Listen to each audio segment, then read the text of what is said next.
Rachel is going to be all right. It's going to be all right. Don't do it. She's sitting. She's like bathtub toaster. She gets the call. She's like, fuck it. I have to go in for a little bit. We're postponing it for like 5 minutes. Let's get to Kamala Harris, or not Kamala Harris, right now about how exactly this race is going to unfold in the coming days and weeks. We are obviously in a really unprecedented situation, but it was important for a lot of people in the Democratic Party to hear the words coming straight out of the president's mouth that in his eyes, the person that needs to take the torch from the president, is his deputy, is the person that he chose, is the person who he said could take on the role of the presidency on day one. I was just talking to campaign co-chair Cedric Richmond, and he said there's no question about it. This is an example of President Biden doing the right thing, and he said he was really glad to hear the president coming out to publicly endorse Kamala Harris, and that the campaign is going to be behind her, but sort of the machinations of exactly how the campaign is going to sort of transition over to making that sort of the campaign's operation in the coming days. Obviously, all of those things need to get figured out. But look, I think if there was a scenario where the bro, immediately they're switching up the narrative so fast. I told you. Bakari Sellers, Kamala is running against the oldest nominee for president of the United States in American history. I mean, the man is nearly 80 years old. And so the question is, can he serve another 4 years? I'm not sure he can. Now, every single one of these indecent motherfuckers straight up were like, Joe's not old. How dare you say that? Every single one. What did I tell you? I told you there's no fucking Biden or bust in this goddamn party. They're all just fucking ruthless machine politicians with bad fucking instincts. It didn't even take 30 seconds for these motherfuckers to switch up. They were trying to fucking gaslight us. Oh, Joe Biden is not going to drop out. You're out of your mind. He's actually sharp as a tack, okay? He's actually sharp as a tack. The moment that they fucking switch it up, what did I tell you? You think Harry Sasson is going to be out there? He's going to be out there being like, yeah, actually, I'm a Biden dead ender. Sorry, Biden or bust for me. I wanted a candidate that's like 800 years old, you know? Kamala's too young, too vibrant. You think that's what they were going to say? There were people in this fucking community that were trying to tell me, Hassan, Biden is actually really popular in certain demographics, and that the media or certain aspects of the Democratic Party are really riding with Biden. Like, no, they're not. They're just careerist pieces of shit who did not make the right calculation. Okay? Vindication after vindication. Put some respect on it. Obviously, put some respect on Uncle Cenk, too, who's been fucking dialed in on this issue for months at this point. People made fun of him. Not me, of course. I'm riding with Cenk as always. But he was right 100%. He was right from the jump. 2024 is the year of Hasanabi vindication so far. Anyway, but I can't be the only one who's a Biden dead ender. I lied this entire time. As a obvious political commentator, as a unbiased political journalist, political commentator, I always try to tell you not what I think, but what the public wants to hear. And for that reason, I must reluctantly tell you that I will not be voting for Kamala Harris because I was riding with Biden. I'm the only one in America, in the United States of America, that was actually like, I need the 800-year-old carcass. Okay? I need him. I need him in my veins. I need him. Just kidding. Of course not, because I'm not a fucking idiot. All right. Holy shit. All right, let's continue. Let's see what Bakari Sellers, who was selling us the idea that Joe Biden is fine not that long ago, what is he saying now? And so I'm going to be on the phone tonight calling delegates, getting them, whipping them up, trying to get them on board for Kamala Harris. I don't think that's going to be a difficult task. In anything else, the vice president. Where's Jamie Harrison? Where's Jamie Harrison? Bring him to me now. $100 million lost in front of Lindsey fucking Graham. Then the Democratic Party puts you on the DNC chair. Where is he? Where are you? What happened? I don't want Bakari. I want Jamie. I want to see his piece of shit. I want to see that piece of shit on television on the front lines going, yeah, everything I lied about for the past fucking like 6 months is actually, I was just lying. What are we doing? We put a motherfucker who does not know anything about campaigning, who got absolutely bodied by Lindsey Graham, an in-the-closet gay man in the fucking deep South, who is one of the least popular politicians in Congress. Jamie Harrison dumped $100 million into that race, got fucking cumstered, and then what did the Democratic Party do? The Democratic Party went, you know what, Jamie? You're the GOAT. You're the GOAT. You lost gracefully, so you should lead the DNC. Oh my God. And what did Jamie Harrison do? For those of you who are, just tuning in, and those of you who are wondering what the fuck's going on, Joe Biden has dropped out. But these characters that I'm pointing to right now are the characters within the Democratic Party who just kept telling us a lie. Something that we can see with our own two fucking eyes. I've been saying this since 2019. Since 2019, I said, Joe Biden has lost his fucking step. He is not the Joe Biden that would have won in 2016. He is not the right person for this fucking party. In 2019, I said that obviously I was biased. I'm a Bernie bro. I was a Bernie or buster. I was busting for Bernie pretty fucking hard. That was one of the reasons. But there was a very valid reason not to put Joe, because he was going to drop the incumbent advantage come 2024, because he was too fucking old in 2019. People knew he was old in 2019, but the media gaslit us. The media kept telling us, no, this 85-year-old man, this 800-year-old demon is actually running on the best adrenochrome you've ever seen. He's perfectly fine. Nothing is wrong. And then 50 million people watched Joe Biden look like all of our collective grandparents, okay? 50 million Americans watched the president of the United States of America basically play the role of grandpa that's unfortunately, lost not only his step, but his mental fucking faculties. And then after that debate, where 50 million people watched, 50 million Americans watched Joe Biden fail to demonstrate basic competency for weeks, if not an entire month. I don't even know. My concept of time is so out of whack at this point because, like I said, 7 days ago, Donald Trump was shot, and it feels like a lifetime ago. But I think it was a month ago. For an entire month, we played this song and dance on television with donors, where all of the family members of Joe Biden were basically saying, come on, Grandpa, you can't drive no more. We have to take the car keys away from you, Grandpa. We have to. And he stood by and said, fuck no, I'm driving this goddamn car. If you can't drive a vehicle, you can't drive a nuclear submarine as the commander-in-chief. One. Number two, the only people in Joe Biden's orbit that obviously wanted him to stay in the race was like Hunter fucking Biden and his immediate family members and like 8 people in the Progressive Caucus. That's it. And Joe Scarborough. Never forget. Joe Scarborough and Mika Brzezinski, Jamie Harrison, the DNC chair, Bakari Sellers, and a couple select few members were the people that were like, no, Joe's good. I'm riding with him. I'm riding with Biden. Behaving like Biden dead enders as though he was the best possible choice here. Oh my God. And it was wild. I felt like I was going crazy. Couple years down the line, we are going to look back at this moment and go, remember when the president's like inner circle, Jill Biden, his wife, and his children, one of which is literally a convicted felon and like a person who very famously has more pictures doing crack than sober, okay?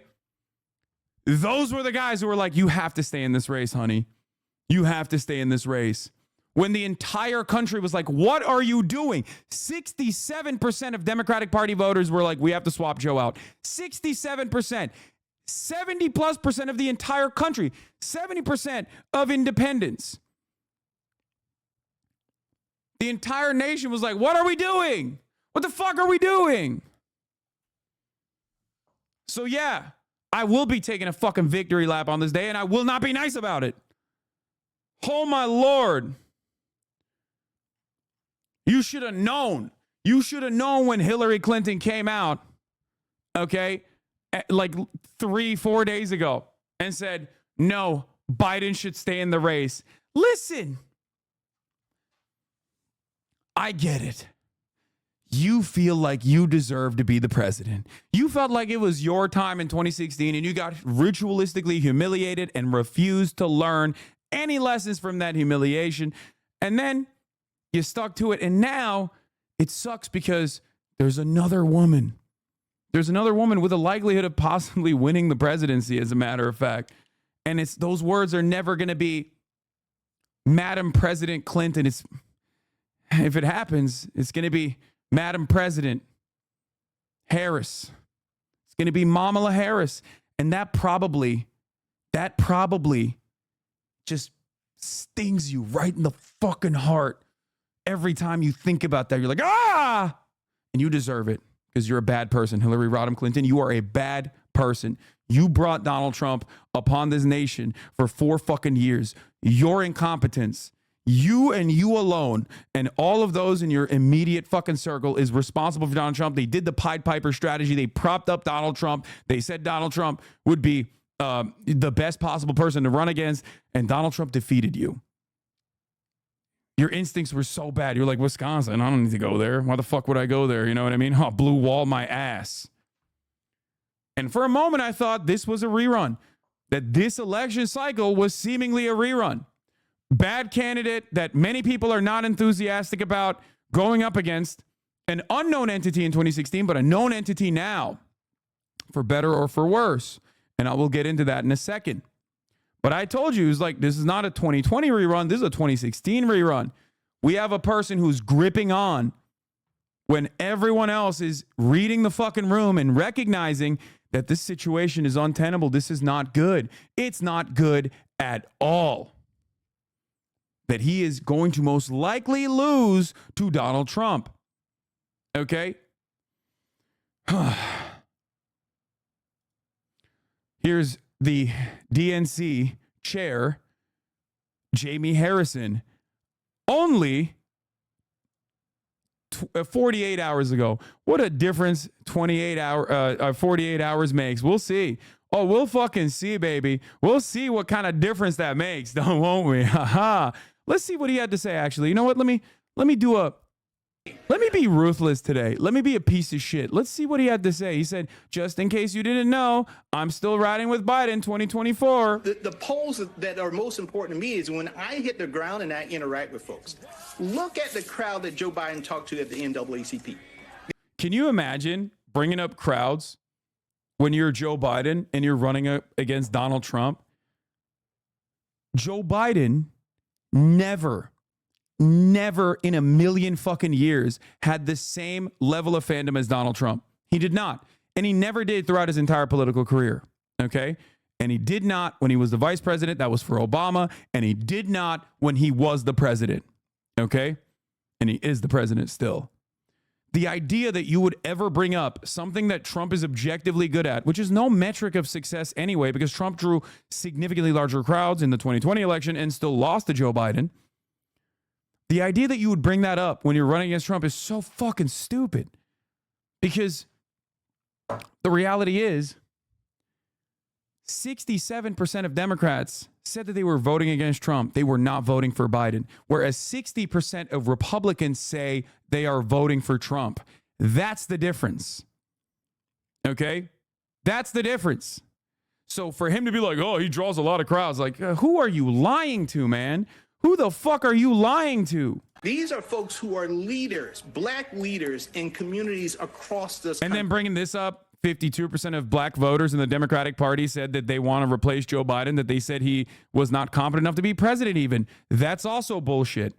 It is 100% a cynical weaponization of identity, which Democrats love to do. They love to do it. They did it to Bernie, and they were doing it to keep Biden in the race. Biden is not black. Kamala Harris is. Fuck you mean black people want Biden? What a ridiculous fucking statement. Like, they were literally gaslighting in the worst ways possible. They were literally like, yeah, no, black people want Biden, so you're fucking racist because you say, no, a black woman should be the presidential candidate. Like, you're racist, actually. And it doesn't even fucking matter what Kamala's background or identity is in this circumstance. I'm just simply saying that, like, it was that ridiculous that they were just acting as though the vice president, which is chosen as a replacement for the president, was not good enough. But what do you expect from Biden, who literally openly said, "Oh no, I'm picking a VP not because of their background or anything, but because she's a black woman." He said that. He said that with Ketanji Brown Jackson, who I actually like. Ketanji Brown Jackson is the only defense attorney, the only public attorney, okay, that has ever sat in the fucking Supreme Court of the United States. She had qualifications out the ass. She is a better representation of the American public in terms of the Supreme Courts of the United States justices than anyone else. And they literally cut that in the most cynical way by being like, well, we put a black woman. We put a black woman in the Supreme Court. It's like so gross. Leaning in to the worst instincts of the leaning into the worst messaging from the Republican Party. Okay? Oh no, they went private. The Biden accomplishments guy. What about Biden's wins?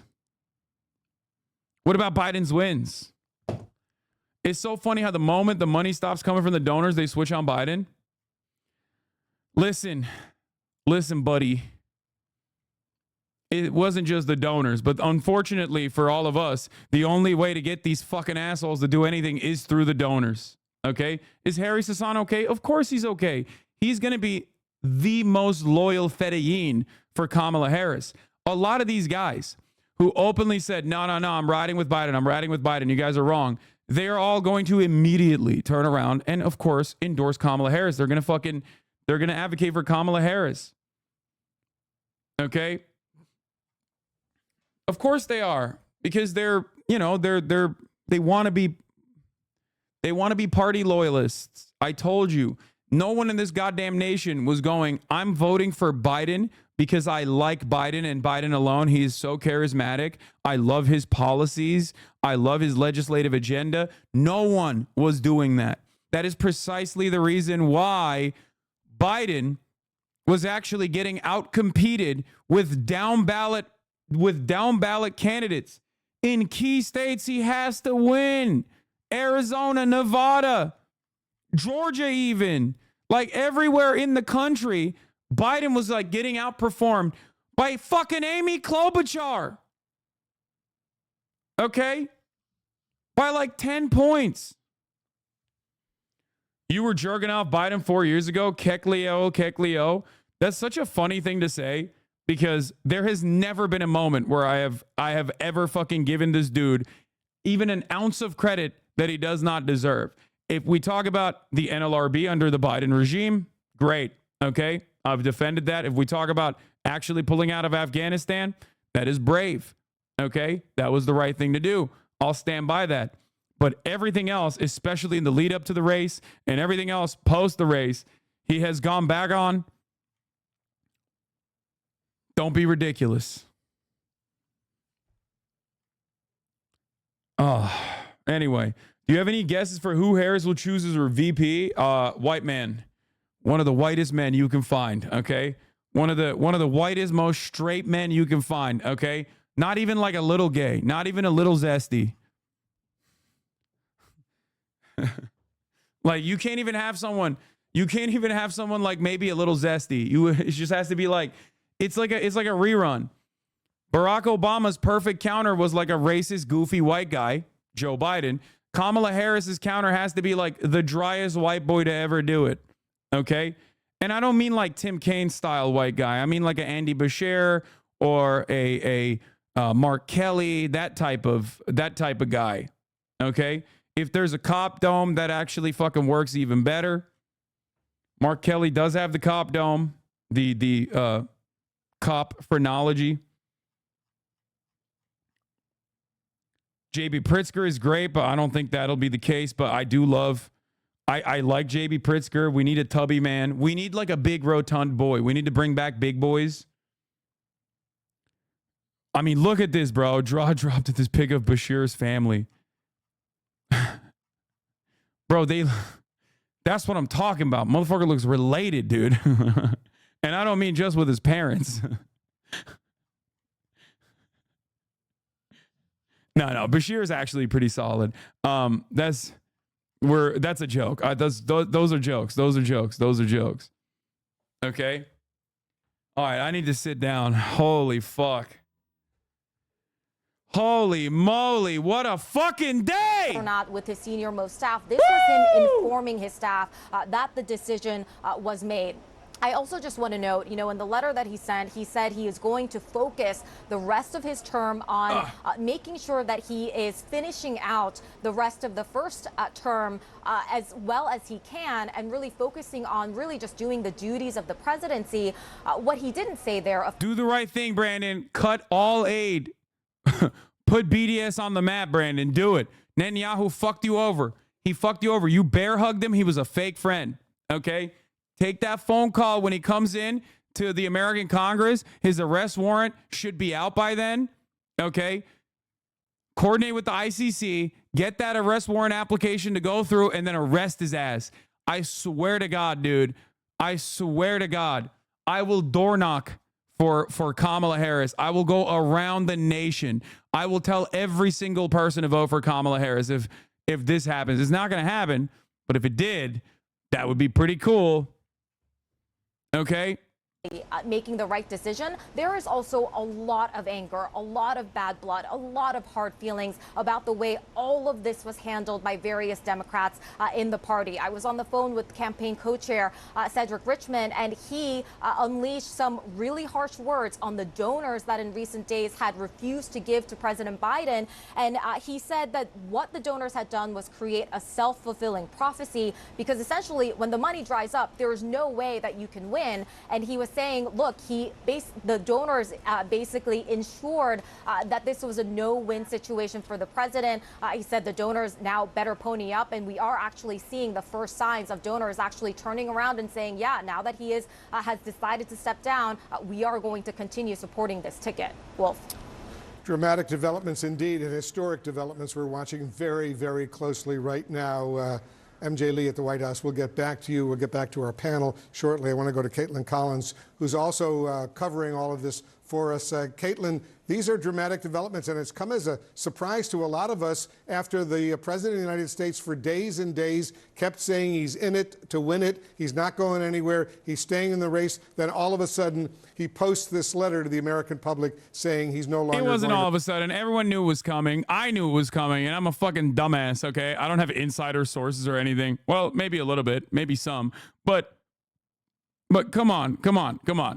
Everybody knew it was happening. Improved significantly. So that could also play a factor in how we are learning this dramatic breaking news from the president himself in a letter that was posted online announcing he is not going to seek the election and the Democratic nomination for this November to challenge Donald Trump for the presidency.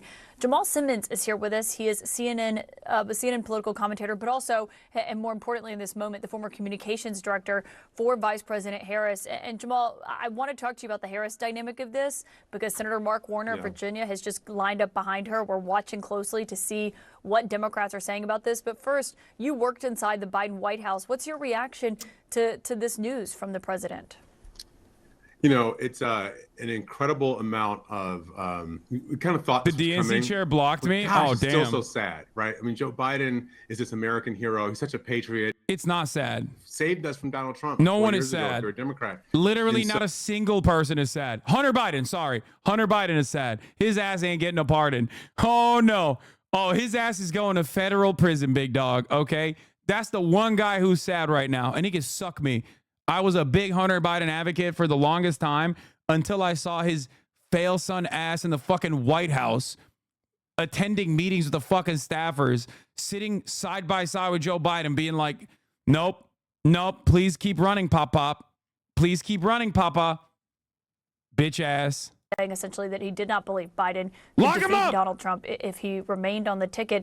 But with Biden's statement about 20 minutes after he posted this letter saying that he is going to endorse Vice President Harris as the Democratic nominee, we're watching these statements. We're seeing people like Senator Mark Warner, progressive House member Jamal Bowman getting behind her as the Democratic nominee. Is that what you expect to see?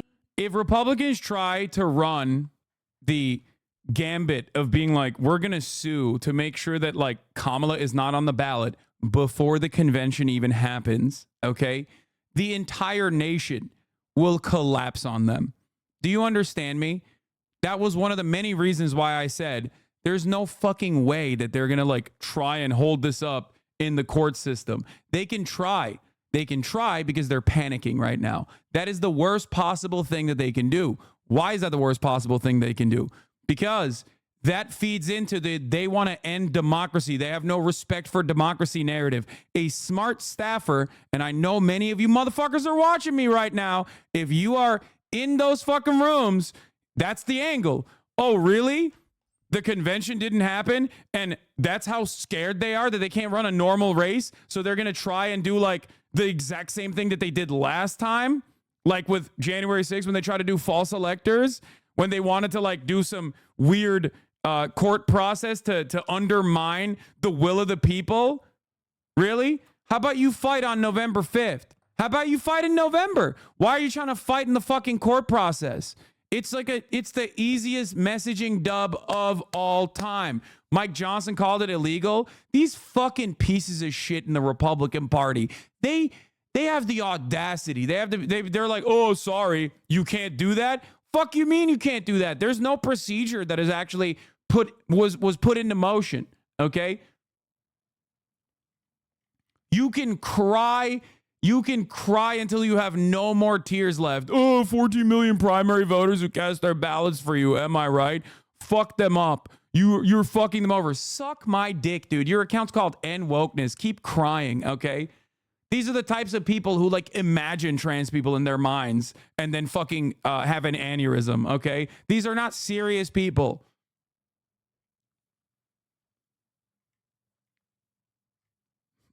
Get the fuck out of here. Keep crying, dude. Oh, it's so beautiful. It's so wonderful. It's so brilliant. Oh, my Lord.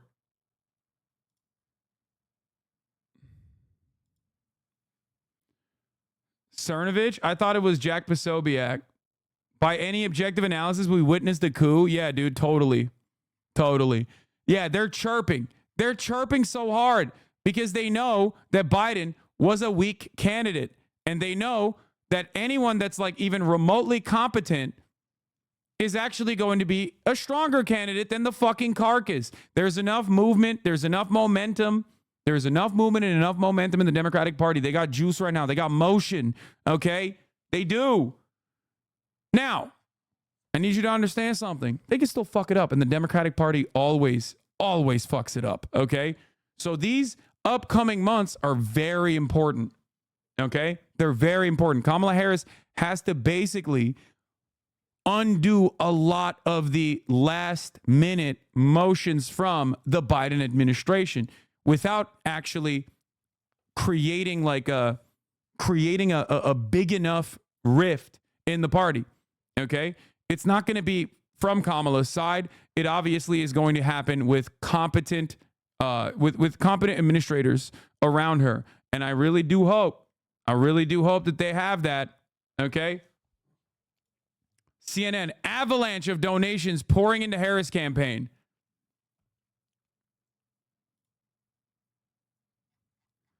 President Joe Biden is a patriotic American. Dude, I verbatim told you. I could have written these fucking quotes. Joe Biden is a patriotic American who has always put our country first. His legacy, vision, values, and leadership make him one of the most consequential presidents in American history. With love and gratitude to President Biden for always believing in the promise of America and giving people the opportunity to reach their fulfillment. God blessed America with Joe Biden's greatness and goodness. I told you, he is a wonderful man. We're going to preserve his legacy. I told you verbatim that's what they're going to say, and that's what they're saying. Of course, that's what they're saying.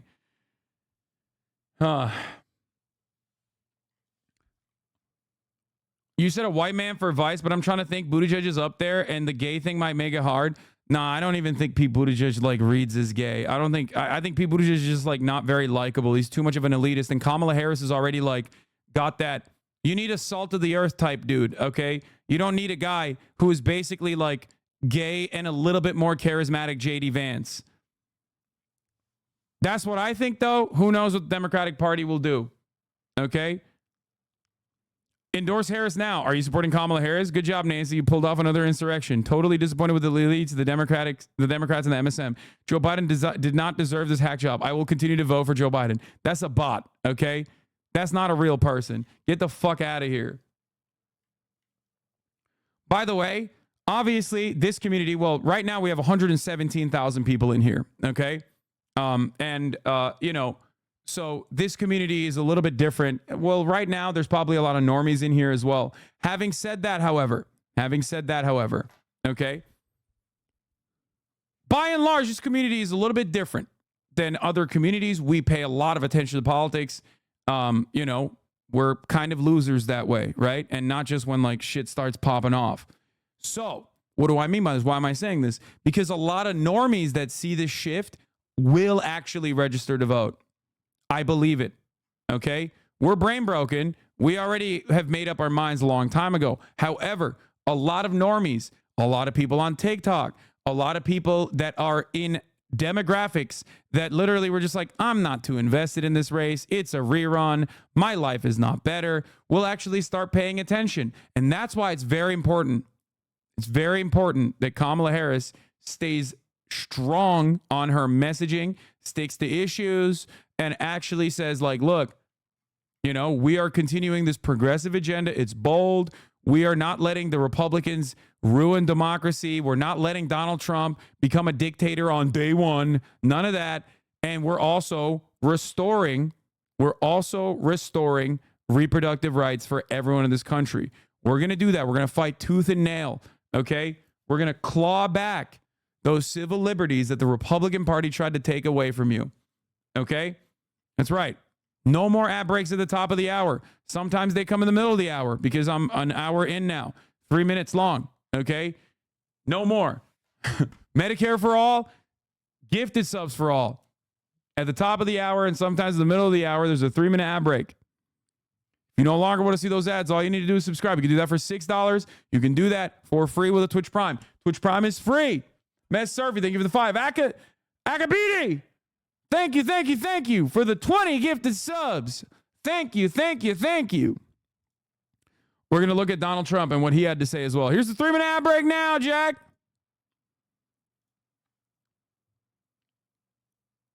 That was not part of the storyline. No, she's running on gifted subs for all.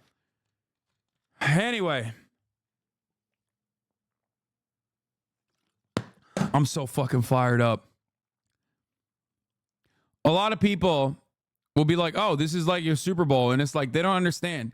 I do this when there's 10 people in here. I do this when there's 1,000 people in here. I do this every day. You're paying attention now. But it gets me very excited that a lot of people are now paying attention to politics. Makes me very happy. Okay?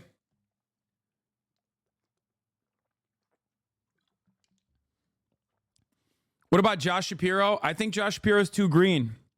Pennsylvania is a key state, and he actually outperforms Biden on some of the polls. I mean, he gets like, he has like almost a 10-point lead on Donald Trump if he was at the top of the ticket. Obviously, those are like one-off polls. There's not a lot of those polls. There's a unique. He's very like he would clear Pennsylvania. It'd be a lock. Having said that, however, he is a lesser known entity in the Democratic Party. So I don't know about Josh.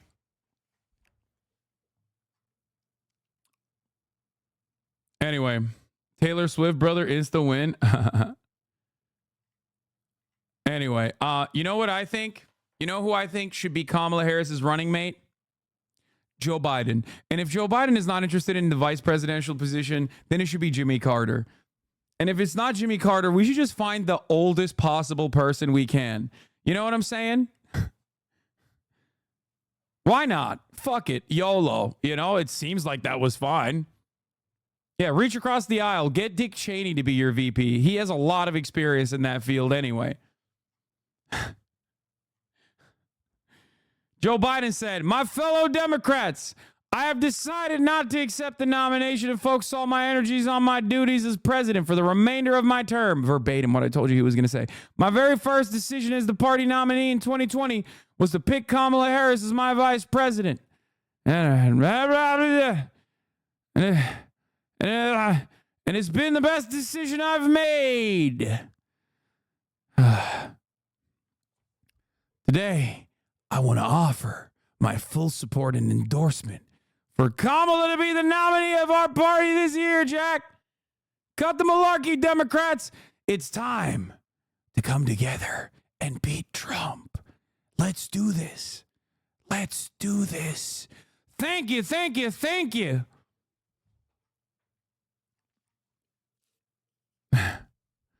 Watch me. I'm going to finish the job. I'm going to finish the job, Jack. Thank you, thank you, thank you. Anyway. Here's the deal, Jack. Anyway, I shouldn't say that. In a phone call with CNN minutes after Biden announced his exit from the 2024 race, former President Trump responded, "He's the worst president in the history of our country. He goes down as the single worst president by far in the history of our country." Oh, dude. Oh, he is coping. He's worried. He's panicked. He's fucking panicking, dude. Come on, dog. He's panicking hard. You know, his entire fucking campaigning strategy is just dust now, okay? They had it. They were like, he's the perfect person to run against. If there's one Democrat we could easily fucking beat, is Joe Biden.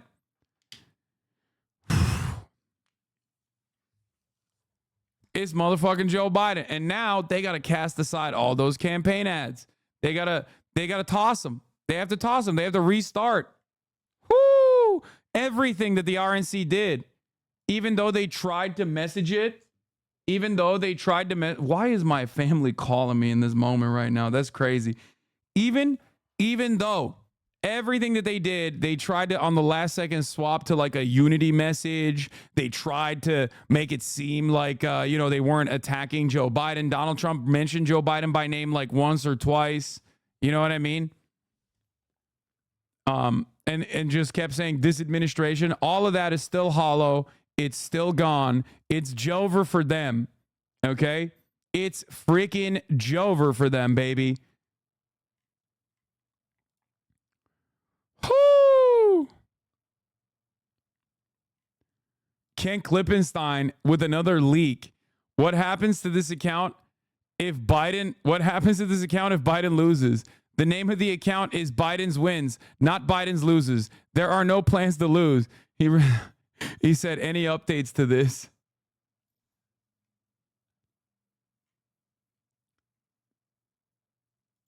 Oh my Lord. Fucking prophetic.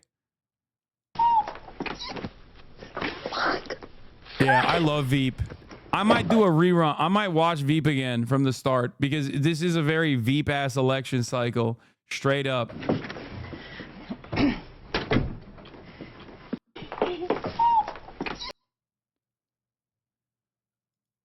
They fell in line 20 minutes ago.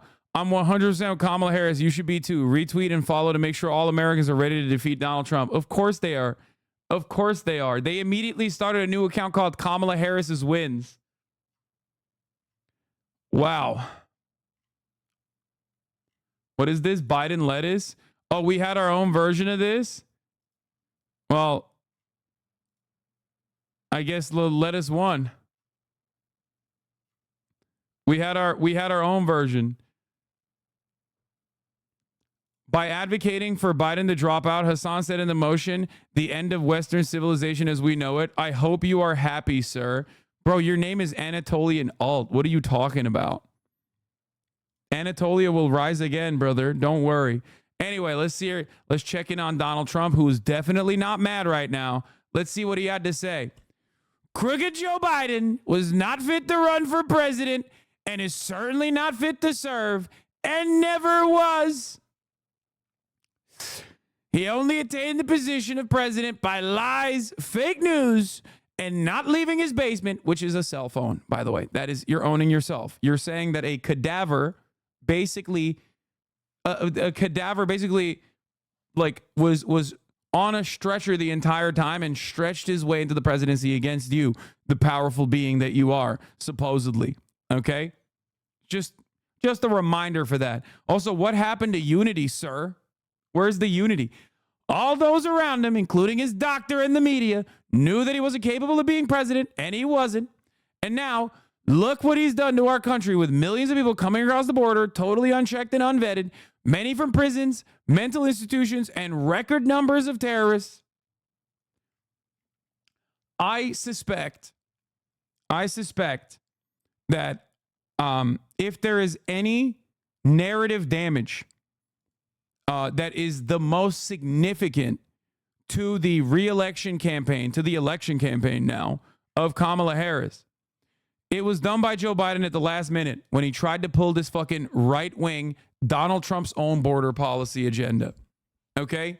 It's very, very important for the Democrats to just move away from that as quickly and as expediently as possible, because I don't believe that the American population, no matter how reactionary they may get on immigration, are going to like putting their name in association with a guy who keeps saying Mexicans are rapists and they are killing hundreds of thousands of Americans. Okay? That's his argument for the upcoming election.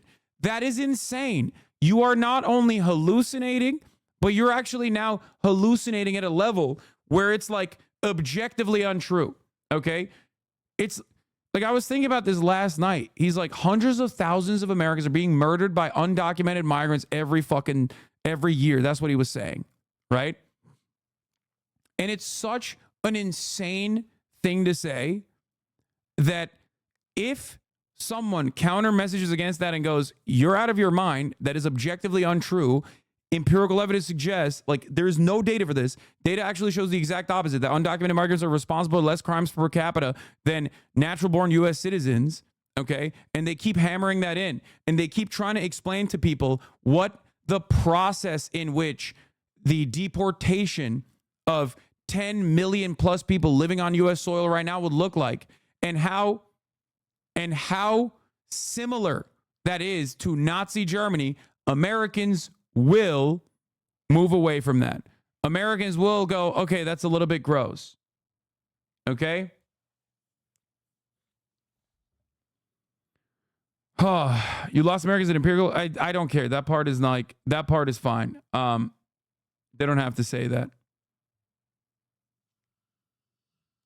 The content will be unleashed if Biden gives the green light. Pop out and show niggas. Certified boogeyman. I'm the one that up to score with him. Walking down whole time. I know he got some hoe in him. Pull on him. Extort shit. Bully the flow on him. Say Drake. I hear you like I'm young. You better not ever go to cell block 1. To any bitch that talk to him and they in love, just make sure you hide your little sister from him. They tell me Chubb's the only one that. That's the other side of this. Like, Americans love tough on crime narratives and shit. And it's like, you have a prosecutor, a former prosecutor, like, I don't like that. But average voters are going to look at this and be like, that's a former prosecutor going up against a convicted felon. If Trump was not a convicted felon at this point, that would be a different dynamic. But Americans do care about that. They fucking hate. They hate the idea of voting for a convicted felon. The ones that are deep in the pocket, deep MAGA, they don't give a shit. Donald Trump could literally, in his own words, execute someone on Fifth Avenue and they'd still vote for him willingly, okay? But this, for the old folks, oh my God, this shit would go kind of nutty for the old folks. It would go kind of crazy for the Rust Belt. All these people that are also swept up in the crime panic narrative. Jamie Harrison, DNC statement. The American people owe Biden an enormous debt of gratitude for the unparalleled okay, shut up, Jamie, you bitch.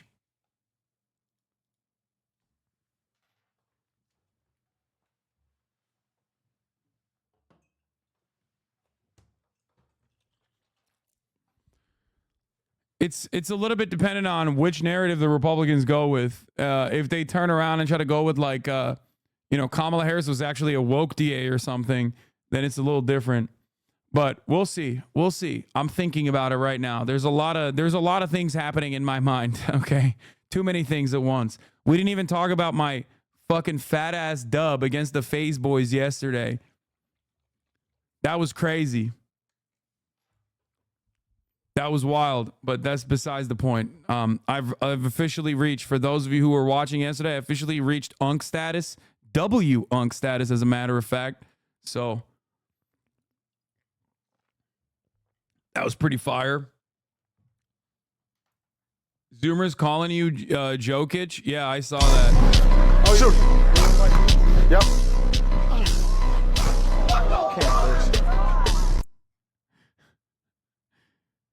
Max got facialed. Anyway, I doubted, and to be proven wrong. Yeah, all my doubters, where they at now? The news has been so stacked lately that you've barely had a chance to cover the ICJ ruling. Yeah, I covered it yesterday.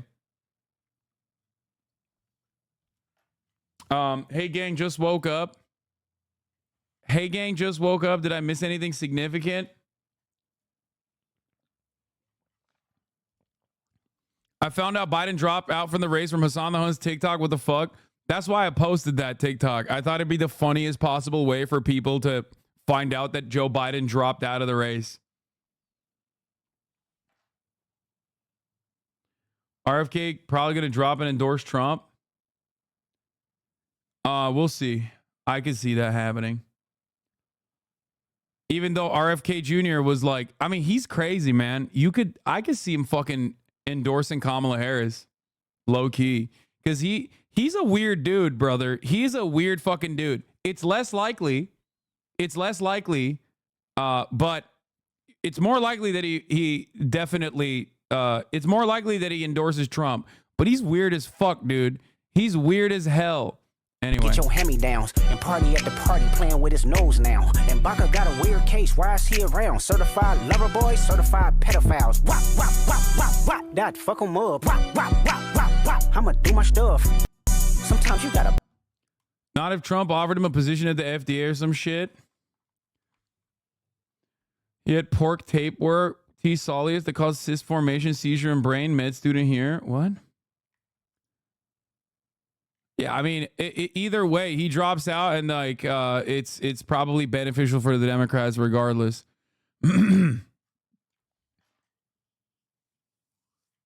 Rachel Maddow says, I don't think there's going to be another one whisper of a fight in the Democratic Party about getting behind Kamala Harris, adding that this is not the start of an open primary and Harris will be at the top of the ticket. I do think that it'd be a bad idea. Really scared about what happens next and whether the Democratic Party can come together. What would you say to them?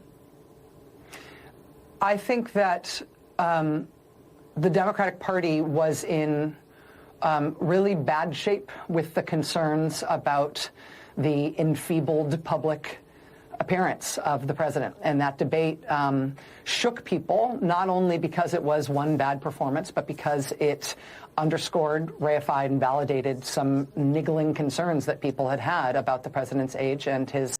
The fuck kind of word was that? What? What did she say?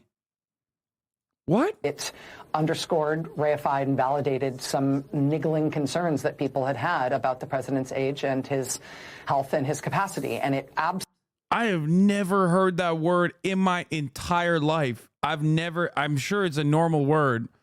I've just never heard it. Absolutely split the Democratic Party into a million different pieces. And with that, with that status of the Democratic Party heading into November, I think that alone would have meant that the Democrats had essentially zero chance of prevailing in November. President Biden has endorsed Vice President Harris. I don't think there is going to be one whisper of a fight in the Democratic Party about getting behind her. I think that the Democratic Party will now unify like nothing you have seen from this party in many years around the necessity of supporting her and of building the kind of campaign you have never seen before to try to keep Donald Trump from returning to the White House and from undoing the American system of government. The endorsement of President Biden of Vice President Harris, I believe, I mean, I could be wrong, but I believe that will be seen as... Bro, Kamala pulls a fucking Keir Starmer and is like, all of a sudden, Kamala Harris pulls a Keir Starmer, all of a sudden, the specter of communism is not only haunting Europe, but also haunting America. Oh my Lord, dude. I mean, not going to happen, obviously, even though her dad is a Marxist professor at Stanford. But, you know, they're not exactly on good terms. I'm just saying, dude. A period at the end of the sentence underscored, let's go. And it'll be, you know, there will be technocratic stuff that needs to happen in terms of getting her at the top of the ticket and the delegates and the convention and all that stuff in the campaign. But this is not the start of an open primary. And if the Democrats want to start a primary in late July and thereby commit electoral suicide, I will be surprised. You know, Democrats have surprised me before. But this means that Vice President Harris is going to be at the top of the ticket. And what this is going to mean for Joe Biden. I mean, by running with Barack Obama in 2008 and then serving ably as. So a couple angles of attack from Republicans immediately. Okay. One, they're going to say if Biden, obviously Trump already mentioned this. I've talked about this in the buildup to Biden dropping out. Couple angles of attack are going to be if he can't actually run for president, how the fuck is he supposed to be president, right?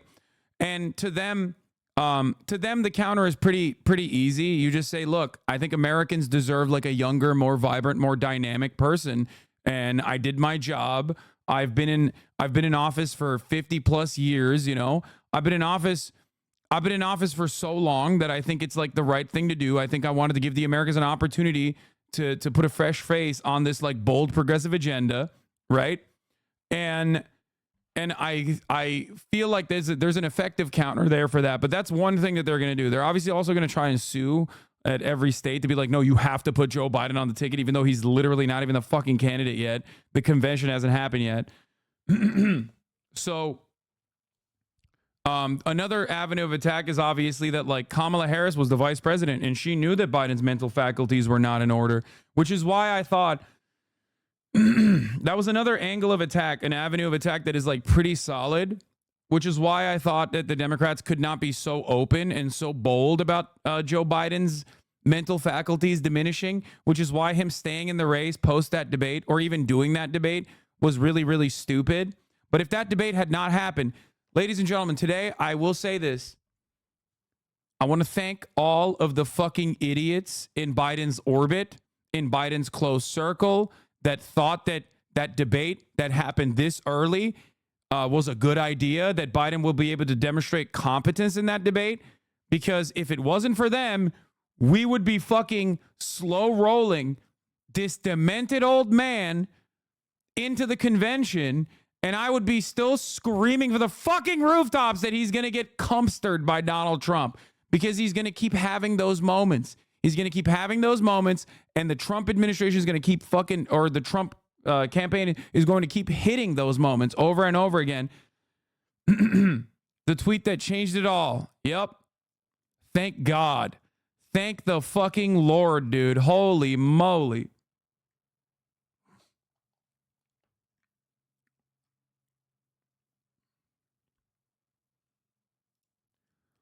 Obama's release statement. For now, Michelle and I just want to express our love and gratitude to Joe and Jill Obama said. They're such phony little bitches, dude.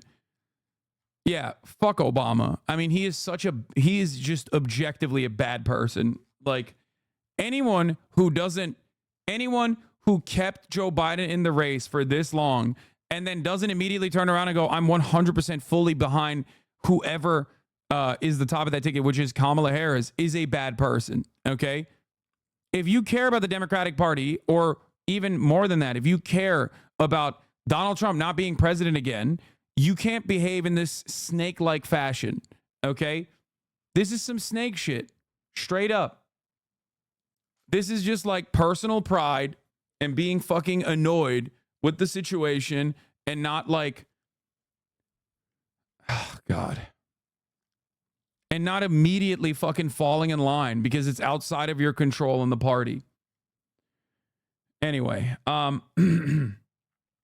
is there going to be a Harris-Trump debate? There has to be. Are you kidding me? If Trump doesn't do a debate against Kamala Harris, remember, Kamala Harris actually performed fairly well in the debates, even though she obviously was deeply unpopular in the stacked Democratic primary. But Kamala Harris did perform fairly well in the debate. She had a couple pop-off moments. She is a prosecutor at the end of the day. She will, I think, cook Donald Trump. She will be able to cook Donald Trump. They just got to get her off those downers and put her on some uppers. Okay. They literally got to swap out. She needs to not be barred out ever again. And then from this moment on, put her in a fucking vat. Let her go cold turkey. No more Xanax for Kamala. Only uppers from this point on. I want her fucking cracked out like Hunter Biden on the main stage. You know what I'm saying? Doing cartwheels and shit. Okay? You got the uppers already on deck for this fucking corpse. Give him to Kamala. Let her fucking thrive. Okay?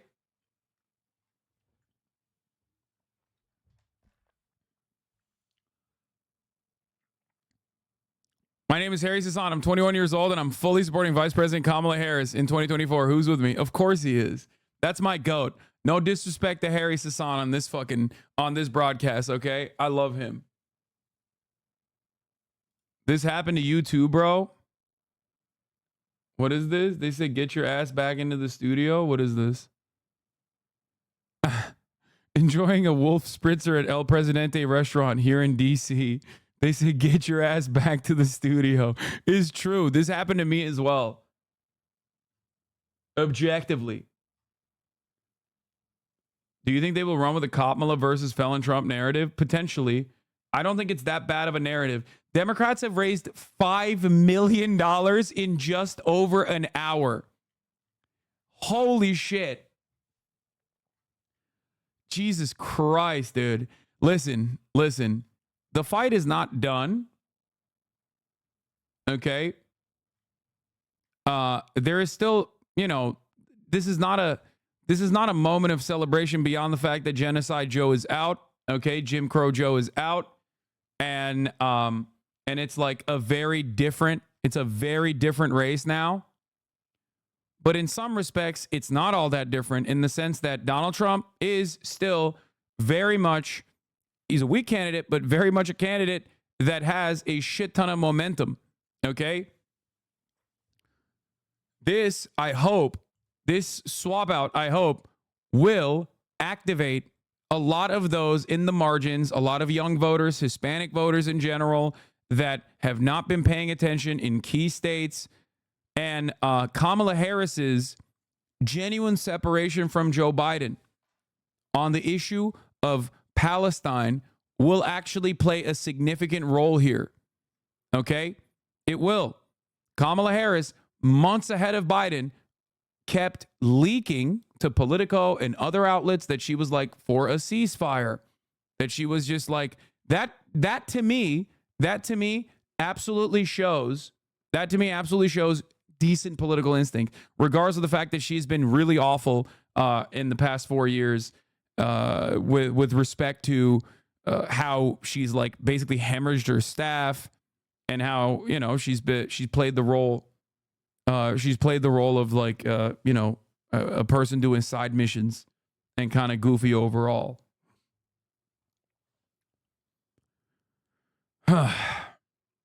Anyway. Yeah, Kamala Harris defends anti-Israel college protests as speculation mounts she could replace Biden in a race. This was on July 9th. Okay. You put a woman in office, you get World War III. That's so funny. Yeah, no, totally. You're right, chatter. Women are so emotional, am I right? And not Donald Trump, who is like very clearly super competent and unemotional, famously. That's awesome.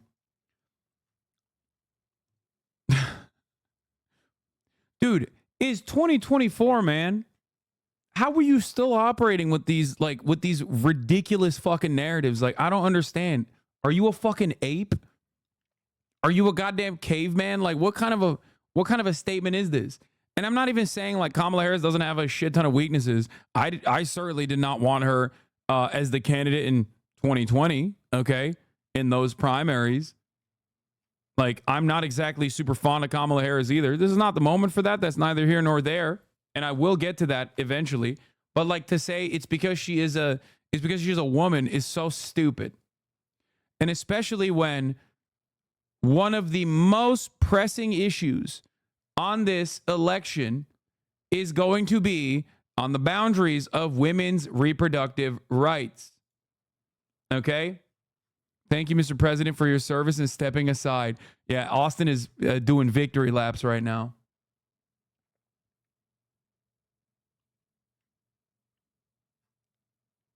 Oh, my God. Oh, my Lord. Let's see what they're saying. To Mike Johnson. No. And how tough of a call do you believe this was for him?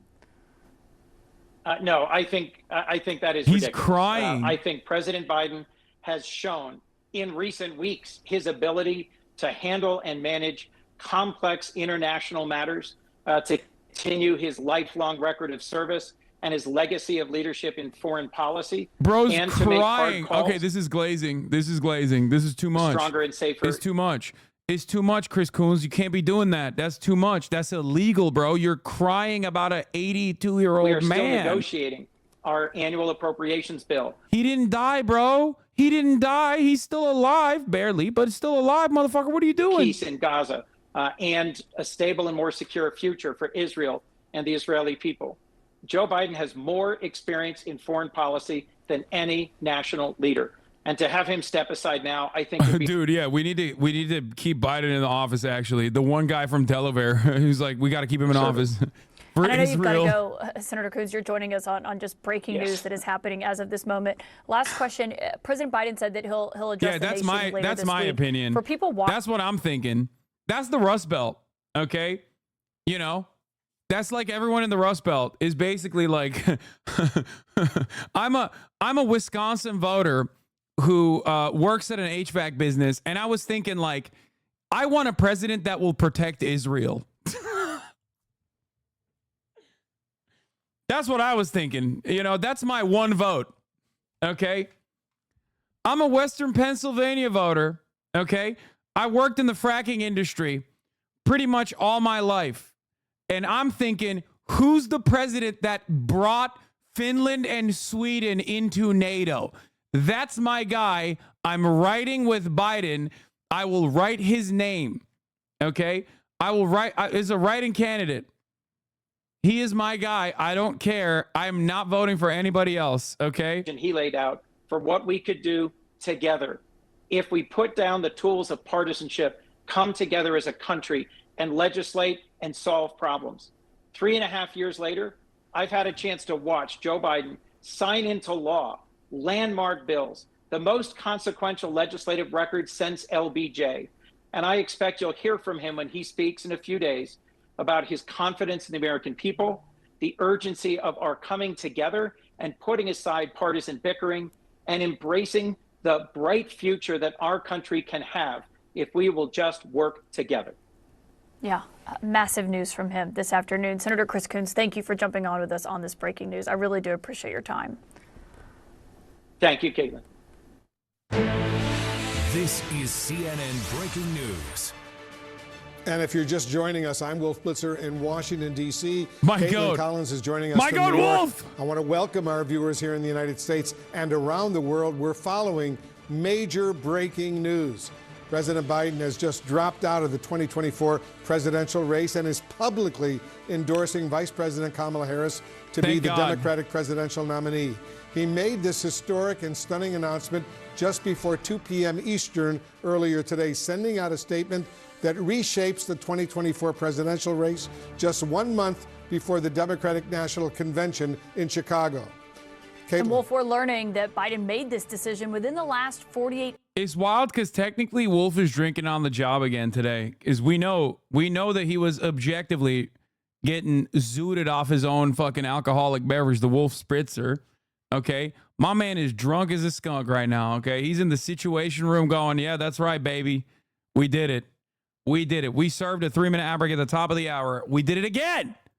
At the top of the hour, there's a 3-minute ad break. If you no longer want to see those ads, all you need to do is subscribe. For $6 now because of fucking Brandon inflation. Okay, Brandonomics.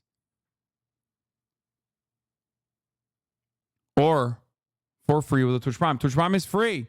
Or you can get gifted a sub if you're lucky. Joining us from right Rehoboth Beach in Delaware, where the president is in isolation right now.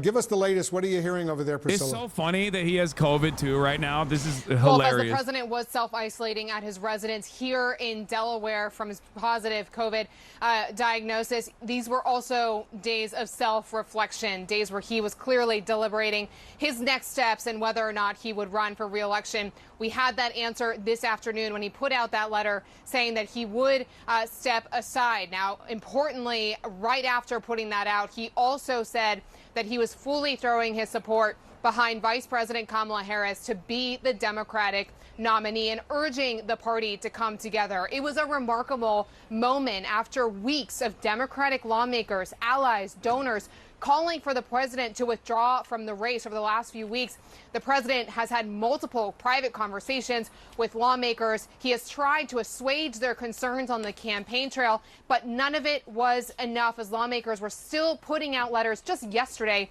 telling him he had to step aside. Now, this morning, to show you how quickly all of this came together, his campaign was saying that President Biden was in it to win it, that he was staying in the race and not going anywhere. But then hours was it that quick, honestly?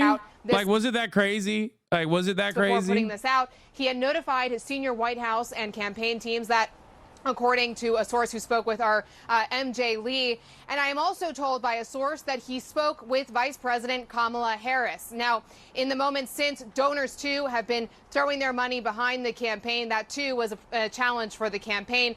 So clearly a stunning development, and one that has been shocking to campaign and White House officials. They put the money faucet on. President in Rehoboth Beach, Delaware. 10 bands, baby. They put the money faucet on. They turn it on like that. They were like, yep, that's up. That's right. Get your money up, not your funny up. Well, these have been some 3+ agonizing weeks for President Biden and those close to him, even amid all of the growing calls that Priscilla was just talking about since that debate in late June. The president initially had very much dug in. He made very clear that even with the polls that he was being presented with, the data that was showing that things were not looking good for him, we know of private conversations where he insisted that he was, in fact, seeing polling and data that showed that he could defeat Donald Trump. One thing that I think is so important for us to just look back on for a second is President Biden, when he was running for the presidency back in 2020, he had described himself as a bridge and a transition candidate. And after that disastrous debate performance, a lot of Democrats were asking the question of, well, whatever happened to that? And I thought we got a really insightful answer from the president on that just last week. When he was asked about this, he said, I thought I was going to be able to move from this to pass it on to someone else, but I didn't anticipate things getting so divided, is what the president said. Earlier this year, when I asked him at a press conference, basically the same question, why does it have to be you on the ticket, given that so many voters across the country have questions about your age, your health and fitness?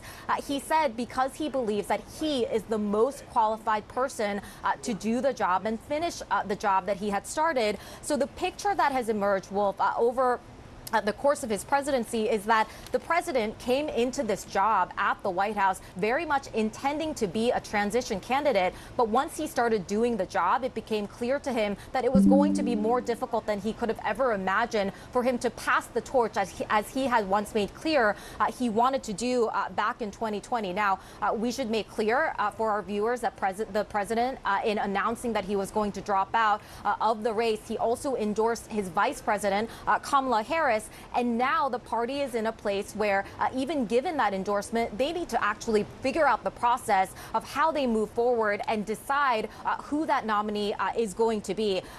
We got an important statement from former President Barack Obama, and this was a really key line. Governor Newsom cancels appearance at the U.S. Ninth Circuit Judicial Conference. He said, we will be navigating uncharted waters in the days ahead, but I have extraordinary confidence that the leaders of our party will be able to create a process from which an outstanding nominee emerges. So, Wolf, just in the moments after this remarkable news from the president that he was going to be leaving the race, we have heard from a lot of different Democrats and a lot of different voices, too, who fall on different sides of the argument. Should this be sort of a coronation with the president endorsing the vice president, or should there be a process that plays out where the party really gets together and figures out who that candidate is going to be? But one thing is for clear, the clock is ticking, and this has been a concern for so many Democrats, as we have all been waiting for a decision from President Biden. Wolf. And we're just about 2 weeks or so away from that Democratic convention in Chicago that will officially nominate the Democratic presidential candidate. We're watching all of this unfold. MJ, I understand that the Vice President, Kamala Harris, has issued her first public statement. I don't know if you have it right there, but presumably it's on your phone. If you didn't have it, maybe you could read it to our viewers. Yeah, I've got it, Wolf. We do have the first public statement from Vice President Kamala Harris in the aftermath of President Biden dropping out of the 2024 race. She says that she was honored to have received President Biden's endorsement and intends to earn and win the nomination for the presidency. This, of course, is the first time that we are hearing from him. We did report earlier that President Biden and Vice President Harris did speak on the phone earlier today. That is not surprising. Just a little bit more from the Vice President's statement here. She says, I am honored to have the president's endorsement and my intention is to earn and win this nomination. And she also says, talks about how it has been such a profound honor to We're have looking at the served statement as right the now on president's CNN. vice Kamala's president, statement. expresses her gratitude to First Lady Jill Biden as well, and talks about sort of the relationship that they have built over the years, including the relationship that she had with the president's late son, Beau Biden. This, of course, is something that the president has talked about in the past as having been a factor when he was trying to decide who his vice presidential running mate would be back in 2020. The vice president also says in her statement, with this selfless and patriotic act, President Biden is doing what he has done throughout his life of service, putting the American people and our country above everything else. Wolf, all of the attention now is going to really be on Kamala Harris. This has already been the case for the last several weeks as we have been sort of in limbo, trying to see where the president was going to land in terms of his own decision. But of course, given that things seemed headed in the wrong direction for the president for a while now, there has been a lot of speculation about Vice President Harris and whether an endorsement formally would come from the president, which of course it has. And so now we are going to be paying close attention to everything that she does just in the coming days. How does she carry herself in public now that this news is out? Does she sort of step up her campaign operations? Here, I mean, you can run this. You can literally run this. You can literally run this as an ad now. Like, sick of this? Well, think about this. He's a world leader in temper tantrums. She never loses her cool. She prosecuted sex predators. He is one. Grab him by the... She shut down for-profit colleges that swindled Americans. He was a for-profit college. At Trump University, we teach success. Literally. He's owned by the big banks. She's the attorney general who beat the biggest banks in America and forced them to pay homeowners $18 billion. He's tearing us apart. She'll bring us together. This is Trump. And in every possible way, this is the anti-Trump. So if that's what you're looking for... Bro, call me Coco Melon the way I'm coconut pilled right now, okay? I don't know. I'm feeling the momentum. There's really only one. Kamala. I'm dude, it's not bad. It's not bad.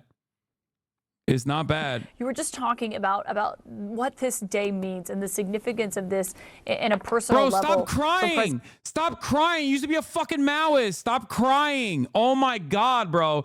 He already cried earlier. He's crying again. He got to take his fucking glasses off to cry one more time. Statement where she plans to earn and win this nomination. I think that's very politically astute of her to say. This man used to be a Maoist third worldist in San Francisco, bro. Take the rules very seriously. Technically, Joe Biden can't just say, you're now the nominee. If Joe Biden stepped down from president, the Constitution says she's automatically president. But this is not about the Constitution. This is about the Democratic Party. And under our rules, it's the delegates who make the decision. It's not Joe Biden. It's not Kamala Harris. It's not Nancy Pelosi. It's not the Clintons. It's not the Obamas. Our delegates make the decision. And so she's being very politically astute by saying to the delegates, I am going to work to earn your support. I appreciate the support I'm getting from the Clintons and from everyone else, but I understand that it comes down to you. And by saying she's going to work to earn that support, I think that's very, very smart. So that gives the delegates the opportunity to feel that they can, they have a job to do. They have to make a decision here. Also, I think that she's letting other people know the water's warm. You want to jump in? You want to get some? You can try to earn these delegates' support as well. She's not saying, if you come against me, it's a problem. She's not closing the door. She's not saying, I accept Joe Biden, therefore I'm in. No. So that puts other Democrats in a very interesting position. If you're a swing state governor, if you're a rising star in this party, if you're a celebrity, if you're somebody who wants to say, look, I don't believe in Kamala Harris. I don't trust that she can win. I think I can win. What are you going to do? you're going to have to make the decision that, no, I'm going to raise my hand and I'm going to say, I think I could do a better job. I think I can win Pennsylvania, Wisconsin, Michigan. I think I've got a better shot. And I want those delegates to listen to me. So you're going to have to watch over the next 24, 48 hours. Does anybody else raise their hand and say that they want to also earn the nomination? What she's acknowledging is the nomination is not yet hers. And that's a very, very big deal. That's a true fact. But, in other parties, you might just have somebody just demagogue it, steamroll it, say, everybody get behind me. I am now going to lead this party. She's not doing that. Very politically astute. But, Van, you've been involved in Democratic politics your whole life. To see the Clintons, the president, top senators getting behind her as the nominee, do you think anyone else, if you are a governor or a Democrat who has a lot of star potential going forward, that they'd be brave enough to kind of get in this ring at this point with seeing who's lining up behind Harris so far? It would take an extraordinary amount of self-confidence, belief in self to do it.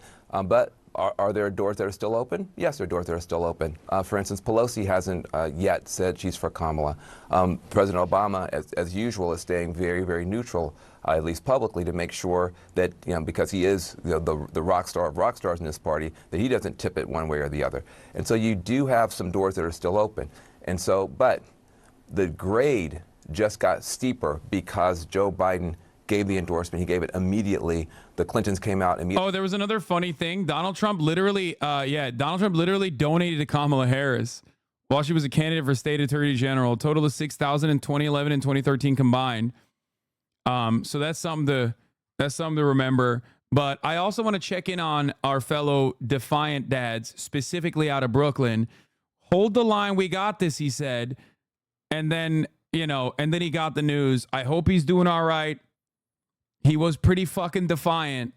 He was defiant till the last moment, okay? Which was kind of ridiculous. As I stated,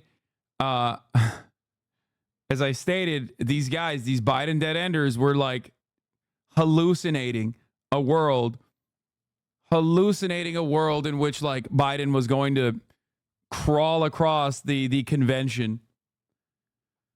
Oh, my Lord. Believe Kamala can win at the top of the ticket. I don't believe this. I don't believe that. I think I can do it. Kamala Harris just said, come on in, the water's warm. Well, and you know what I thought about when I saw that both Clintons got behind her? I was thinking of Hillary Clinton, because she is a woman who knows what it's like to run against Donald Trump. And that could be the position we see Harris in. We don't know yet. Obviously, we are keeping our powder dry. We're waiting to see what Democrats decide here. But it does seem like that's a scenario the Trump campaign has been prepping for. They have been singling out Harris. I noticed it multiple times when you and I were in Milwaukee last week for the Republican convention. And I just wonder what, on its early basis, what you think that race would look like, a Harris versus Donald Trump. I will give kudos to Nancy Pelosi for pushing Biden out. I will. She did that. She did that shit. Even though at the last second she was like, maybe we have an open convention, which I didn't like too much. She talked to Politico yesterday, which I didn't have a lot of time to cover because I was balling. But that was not great. But everything else, aside from that, she has been very active. Women. That's something that the Trump team does a lot. I think she's angling for Newsom, which I don't think is a good idea, especially because there's too much like Newsom has too much stink on him. A lot of people like him. But not for president. Obviously, I don't think that she will try to cook the ticket like that. That would be ridiculous. But a double California ticket is crazy. Is actually kind of stupid. Especially black voters who are so critical. And so you've got a real matchup here, because you've got somebody who has, at times been a very, very strong in that prosecutor role. Most people think about Kamala Harris. They don't think about her as vice president. They think about her being in the Senate, grilling nominees from the Trump administration, grilling CEOs, just going after people and putting them in their place. So that side of her personality gets a chance to come forward now in a very different way. Kamala Harris won a lot of support from people when Biden stumbled.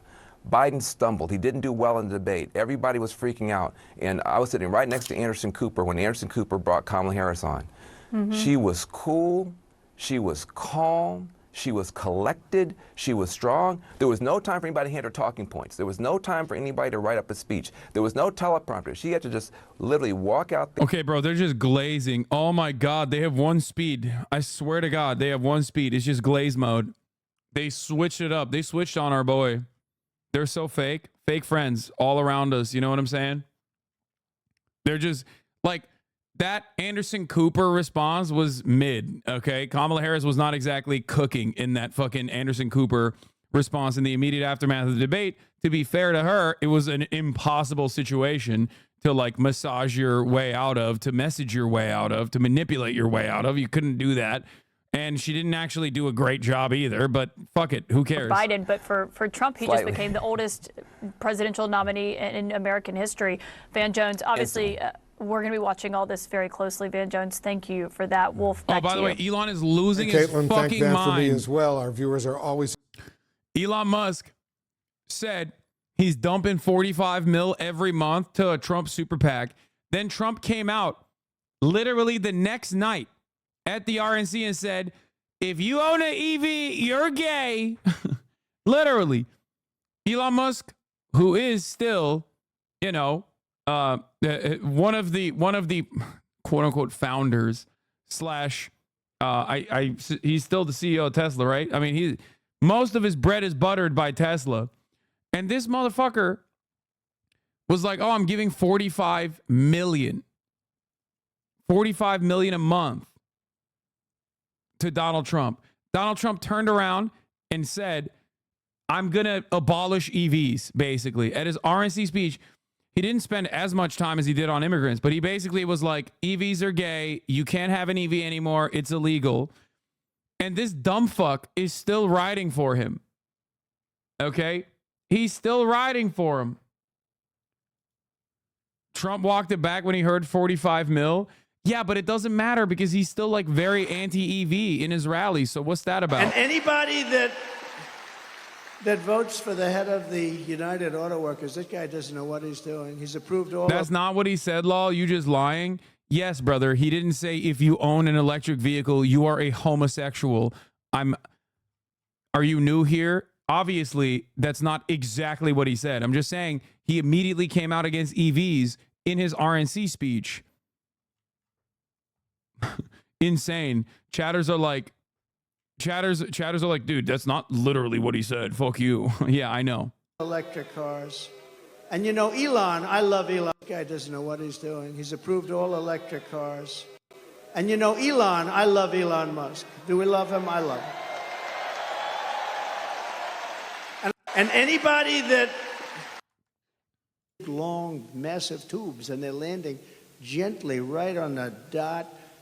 I said, that's the coolest thing I've ever seen. And you say, how long would it take government to come up with that one? I don't think they ever heard of it. Perhaps they still haven't heard of it.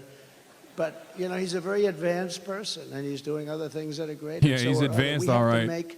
We have to make life good for our smart people, you know? We have some smart people. We have to make life good for our smart people. And he's as smart as you get. But Elon endorsed me the other day, and I didn't even know this. He didn't even tell me about it. But he gives me $45 million a month. A month. Not 45 million. Gives me 45 million a month. And I told. Of course, he has to be dick eating right now because that's a lot of cookies. Okay, that's a lot of money. And he needs it. He needs it bad. Just a little while ago to say I was coming here. How you doing? And he didn't even mention it. He didn't mention. I mean, other guys, they give you $2 and you got to take them to lunch. You got to wine them, dine them. No, he's a great guy. He really is. But, you know, he's never mentioned to me, why are you hitting the electric cars? Because he understands I'm not hitting it. I think it's incredible. I've had them. I've driven them. They're incredible. But they're not for everybody. Some people have to drive long distance. Yeah, now he's like retriangulating. He's like, yeah, you know, it's not for everybody. EVs are still gay, but some people are gay, and I'm okay with it. Meanwhile, Elon is posting through it right now. Trump vans, let's fucking go. Trump vans, let's fucking go. It's like, dude, you are such a fucking loser. I swear to God. You are so demonstrably dumb. You are so objectively dumb. Oh my Lord. Trump vans. Biden's announcement. Here's a fun little chaos moment. One last incredibly chaotic moment from the messy bitch who loves drama, Joe Biden. Biden's announcement stunned White House and campaign aides who up until this afternoon were insisting he'd stay in the race. We're all finding out by a tweet, said one Dem. None of us understand what's happening. Yeah. You guys don't understand a lot of things, do you? There's a lot you don't understand, I think. Like, for example, you didn't understand that, like, you know, you could just hold on for dear life to a carcass because you're an opportunist careerist, okay?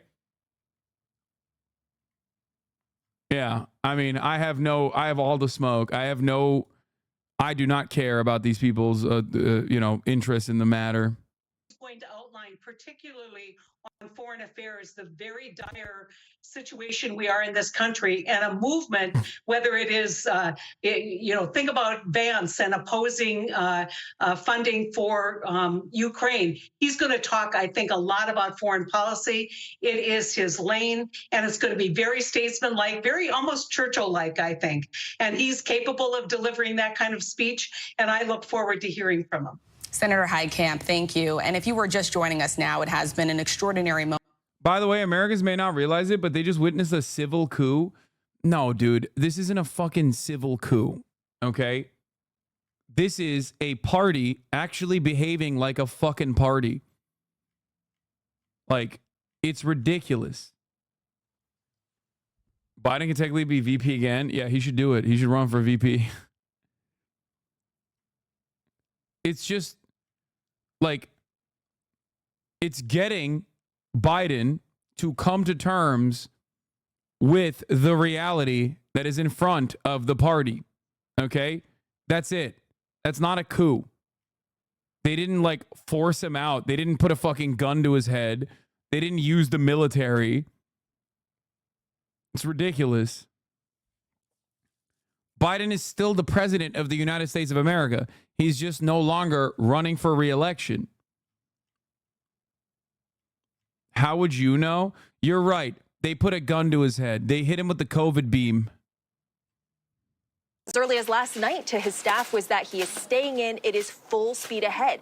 She said that this is a decision that the president himself only came to very, very late before the actual announcement went public. She also told the staff that now they need to put their head down, they need to stay focused, and she said they need to protect Vice President Harris. And that is where all eyes are going to be in the coming days. I am told by a senior administration official that President Biden is expected to meet with Israeli Prime Minister Netanyahu this coming week, and that Vice President Harris is as well. Every move that the vice president makes, her influence on the global stage as well, any campaign stop she makes, that's where the microscope is really going to be under. And another key point as all of this is playing out, since we last spoke, Rachel, there's been a pretty significant development when it comes to the donor class. So a donor I had spoken to earlier said that so many of them were in disagreement about the best way to move forward, that a lot of them did not want to see a coronation of Vice President Harris. They wanted to see some sort of mini primary play out in a very expedited fashion. Well, now, since then, you've had powerful senators and Congress people. You've also had the Congressional Black Caucus. You have had major names, including the Clintons, come out and say they are all backing Vice President Harris. Since those developments, I'm told that donors are now quickly coalescing around Vice President Harris. And we're also learning that more donors are asking about how they can pitch in, how they can give more to Vice President Harris. So you are seeing a big shift just in the last several minutes and in the last hour. Selena, I want to ask you, because President Biden has made it clear that he wanted to have that second debate with former President Donald Trump. It's an ABC News debate that was supposed to take place just weeks before the election, coming at a very critical... They have to do another debate. Trump will look so weak if he says no. Like, He will look so incredibly weak. Americans want to see the matchup. Again, on the debate stage. It's going to be another fucking banger of a Away, debate. potentially, if she is the Democratic nominee, do you believe that she'll want to get on a debate stage with former President Donald Trump? There are just so How many can the questions Dems at this win without the point, Jewish but vote? What are she you would talking be a about? strong debater. She's a former prosecutor. This is someone who can really go after and attack people. That is what she is known for doing very well on a public fashion. So she would be a strong contender, I'm told by multiple people, against former President Donald Trump. She will know exactly where to hit him and where his sore spots are. And when it comes to the vice presidential debate, of course, now all eyes are on who would be her vice presidential pick, right? But this is probably going to be full steam ahead. I've still got to work the sources, work the phones to figure out exactly what their plan is on that debate. But Vice President Harris, I'm told, would be very strong. Thank you, Selena. And I want to bring in now our chief Washington correspondent, John Carl. John, you're getting word and hearing reaction from Donald Trump's running mate, Senator J.D. Vance. Yeah, it's a relatively short statement, Rachel, and it perfectly encapsulates how Republicans will deal with Kamala Harris on the assumption that she becomes the replacement at the top of the ticket. So this means auto win for Trump? No, it doesn't. I think a lot of people are it's entirely dependent on who the VP is, but more importantly than that, how the Democrats message going forward. Okay? But no, it is not an automatic dub at all. Anything you could attack Joe Biden for, you can now attack Kamala Harris for. The statement goes on to accuse Kamala Harris of, quote, covering up Joe Biden's mental capacity, saddling the nation. The only counter to that, by the way, is to say Joe Biden is still completely mentally fit. Just lie and say he's still completely mentally fit to run the country. But running for re-election while also running for the country or running the country is entirely two different dynamics. And Joe Biden did this because he wanted to be a more capable administrator in his last couple of months in office, because he loves this country that much, and he wanted to present a fresh new face to the American public that will continue his legacy even better than before. Democrats from pushing forward with this effort to replace Joe Biden by saying there would be legal challenges if there was an effort to make a change after the primaries. But they are now pivoting to a race that they expect that they will now have against Kamala Harris. And, John, we know that former President Donald Trump out on the campaign trail, while he has focused much of his attacks on President Joe Biden, he's also attacked Vice President Kamala Harris as well. If she is, in fact, the Democratic nominee, how do we expect the Trump campaign to take on Harris? Well, they're going to make much of the fact that she was given responsibility for dealing with the problem of undocumented immigrants coming over the border. Now, she wasn't the border czar. That's what Republicans labeled her. She was given the job of dealing with all the migration that was coming up from Central America. But they will portray her as the one that was in charge of the border, which, of course, is issue number one for Republicans. Yeah, so except this is why I thought, this is exactly the reason why I thought to make an issue Joe Biden fucking hitting a right-wing slant on immigration was an unimaginably bad move. I think this is her biggest weakness, because she's seen as the border czar, and it is the weakest issue for the Democrats. And Americans have become increasingly more right-wing. So going forward from this moment on, they need to say oh, we are trying to be the adults about the border situation. We want to process migrants more. The Republicans want to put them in concentration camps. Don't even talk about your policies on the border. Talk about how Republicans want to put every person with even any kind of Hispanic origin, any kind of Hispanic background, directly into concentration camps. Because the way Republicans always benefit from putting out these bold declarative statements without any emphasis on what that policy would look like in action. They did this with abortion. Okay? Oh, Democrats want to do abortion, at 9 months. Democrats want to do abortion at 9 months. Abortion is murder. Abortion is murder. Look where that got them. Objectively unpopular. Okay? Objectively unpopular. And is part of the reason why the Democratic ticket still holds a little bit of weight in this country, despite the fact that many Americans experience negative real wage growth for 2 fucking years under the Biden administration. Okay? So, for that reason, What they have to do is cut against the narrative and explain to Americans what it would look like to deport tens of millions of people that have lived on U.S. soil, that have participated in the American economy in incredibly important ways, and how unimaginably cruel and devastating that reality would be. They should have done this for the past 4 years as Republicans were cutting this kind of narrative. They should have done this for a very long time. They didn't do it. They still have an opportunity to try and reframe the narrative. Now that there is a new slate, now that there's a blank slate to a certain degree, okay? Now that there is a blank slate to a certain degree, this is an opportunity to restructure. I genuinely think that if they try to go, oh no, we went hard on the border. We are the border. I'm the border czar. I went hard on the border. Donald Trump is lying. He didn't want to do the right-wing immigration bill that Joe Biden presented because, he was just like, he wanted to use the border as a talking point. That is weak. That's weak nuts. That is really, really bad. Okay? That's really fucking bad. Happy with a rerun. They weren't happy with the candidates and the choice that they had. And now they've got they will have a different choice. And if it's Kamala Harris, it is that generational choice you're talking to, not in the number 2 spot, but in the number 1 spot. And Americans, they've been telling pollsters this for a while. Kamala they tweeted yearn again for a new kind of politics. All of a sudden, Donald Trump looks like the man from yesterday. Trumpism and the MAGA movement.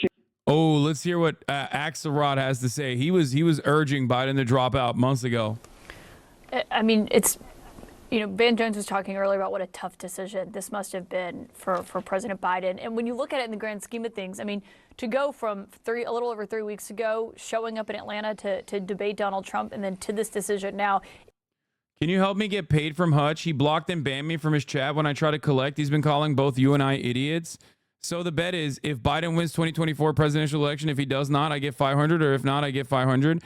Assuming he runs against Trump, yeah, he's the incumbent. If he's not president in 2025, I win the bet. I'll accept a $500 bet within those terms. I mean, yeah, he's not going to pay you. I'm going to be honest with you. He is probably too busy, deleting his tweets about how everyone is stupid for not riding with Biden. Donald Trump, and that may well be Kamala Harris. I think some of her supporters have done her a disservice because they say, well, she's there, she's historic, you can't bypass her, and so on. The real case they should be making is why she'd be the strongest candidate, and there are some really strong arguments to suggest she would be. But she might be stronger if she comes through a process. For people saying Kamala Harris is a black and Indian woman and Americans are sexist and racist and will not accept this, you do not understand. There is one side of this story. You can overcome these weaknesses, I guess, if you can outcompete the other side. Barack Obama was the first black man, was the first black president. How was he able to do that? It was because he fucking absolutely destroyed Hillary Clinton in the primaries, and he was able to put forward a clear and coherent and very bold, very progressive agenda. Okay? Change. Hope and change. He won by pretty fucking solid numbers. He not only won, but he also had a Senate that was a super majority for the Democrats. He fucked it up, but that's besides the point. Okay, he became this neoliberal demon immediately after he got into office, but that's not what we're talking about right now. His middle name was fucking Hussein, and we were a lot closer. We were a lot closer to the worst kinds of Islamophobia you've ever seen. A motherfucker whose name is Barack Hussein Obama. Okay? Barack Hussein Obama, who Hillary Clinton's camp literally called a Muslim, okay, was able to become president. Problem is Kamala Harris charismatic enough? Is Kamala Harris going to be able to put forward a clear and coherent message that Americans respond to positively? Will she be able to overcome some of the weaknesses of being associated with the Biden regime? These are real problems here because she's not an unknown person to a certain degree. She is a known entity. She was the vice president. Lucky for her, they only talked about how silly of a goose she is, you know? She was like, oh yeah, she's so silly. She laughs a lot. She's stupid. That's what they presented her as. So we'll see. Senator John Fetterman, people pushed out an honorable man, loving father, and great president before an absolute sleazeball like Menendez. Congratulations.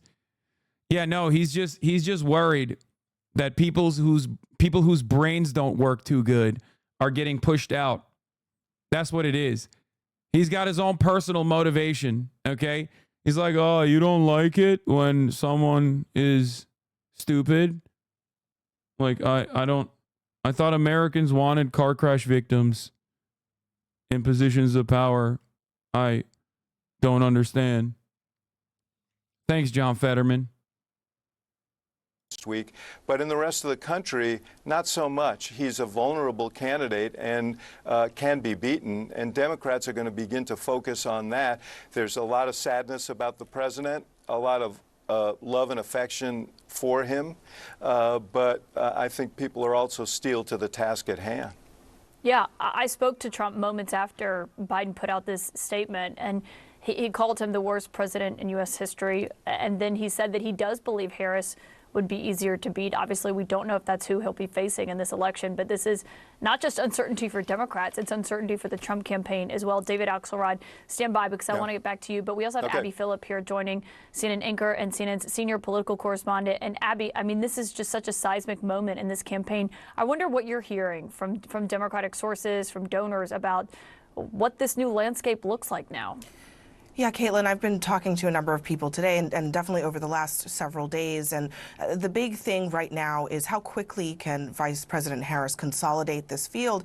And I spoke with a top fundraiser for the Biden-Harris campaign who's in touch with dozens of donors who said, right now, this is hers to win or to lose. And frankly, she has 24 to 48 hours to do so. But this person did not believe that there was any sort of truly organized effort to push someone else other than the vice president. I love when the Republicans are like, oh, dude, Harris is such an easy lock. Like, it's going to be so easy to defeat her.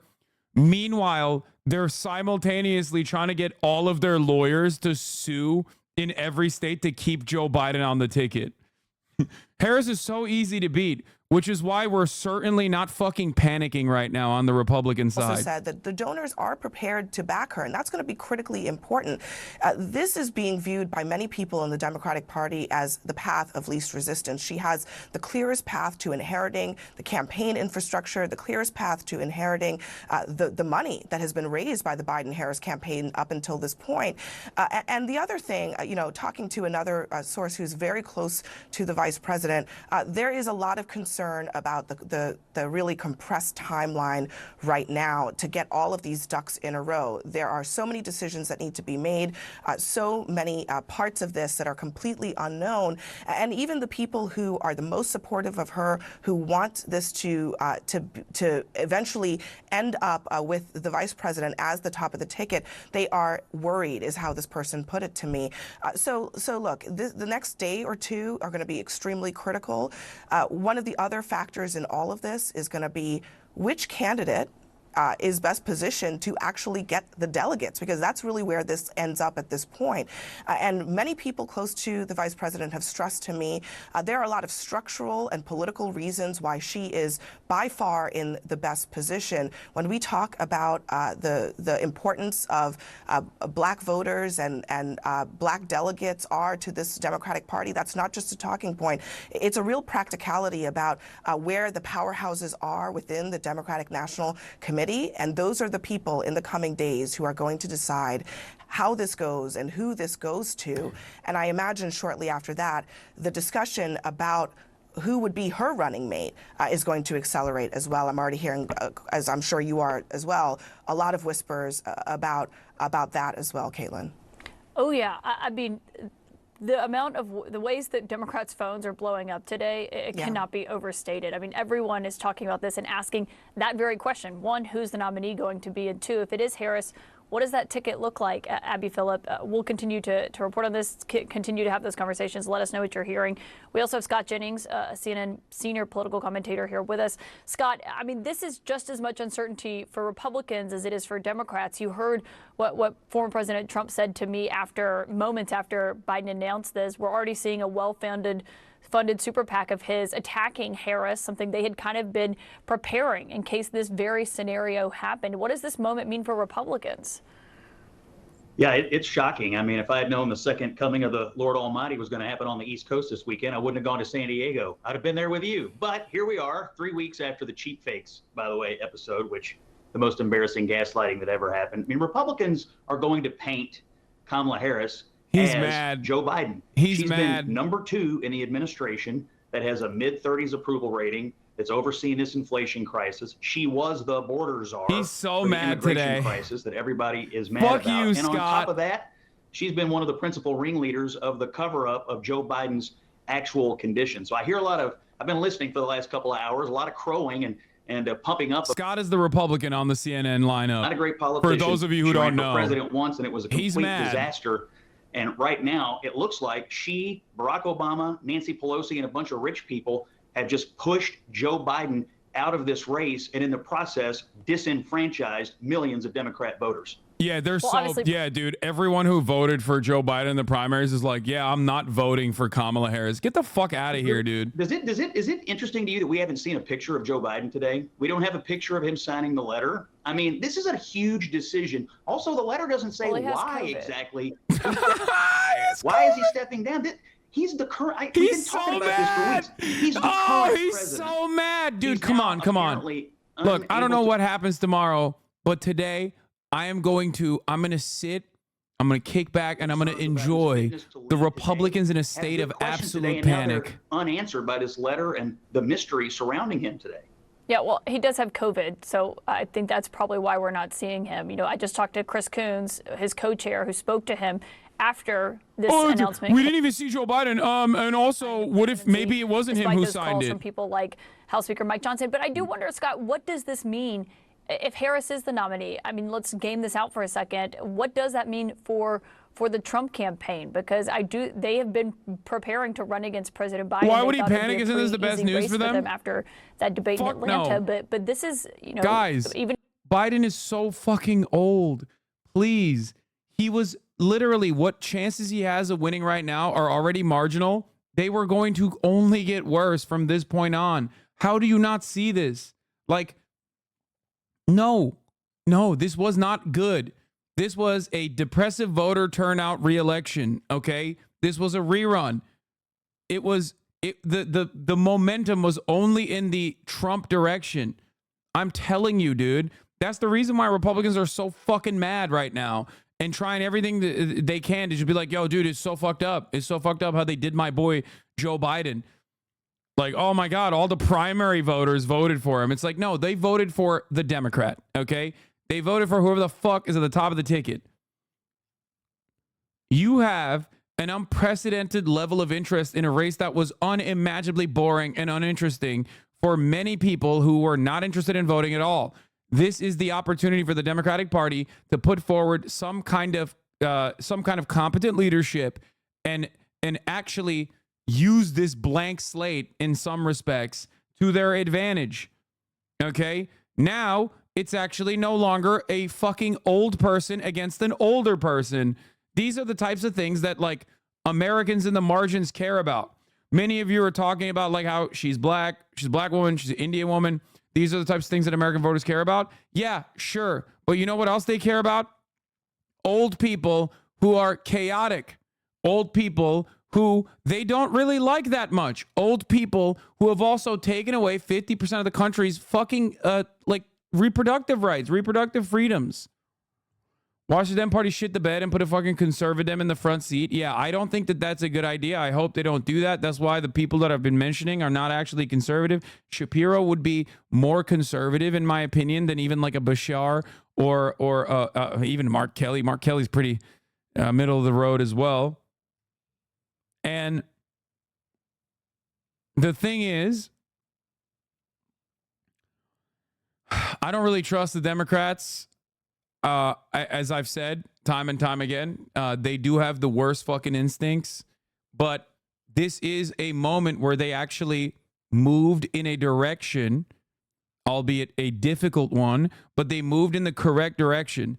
So if they keep up this momentum, and they put forward a decent plan of attack, okay, and don't lean to like the more conservative losing battles like the border, and instead lean into winning battles like abortion, okay, like the economy rebounding, things of that nature, then it's a pretty solid opportunity to maintain all of those voters who were saying that they were going to vote for Joe Biden and pick up more in demographics that you need to pick up to win key states. Okay? What is this? Some points to back you up. GOP strategist Terry Sullivan tells CBS News that his fellow GOP operatives are less than enthusiastic. They're the dog that caught the car, says Scott McFarlane. Kyle Griffin, Trump desperately wanted President Biden to stay in the race, according to multiple reports. This is true. Okay, they did. They really wanted Biden. And the reason why they really wanted Biden is because they thought Biden is the candidate to beat. And there was a likelihood that Biden was the candidate to beat. But like I said, Democrats can still fuck up the bag here, but they have a wonderful opportunity. This is also a pretty solid narrative here as well. Harris is such a good candidate because she can credibly claim the accomplishments of the administration without being held responsible for any of Biden's specific mistakes. She literally exists in the context of what came before, but is also unburdened by what has been.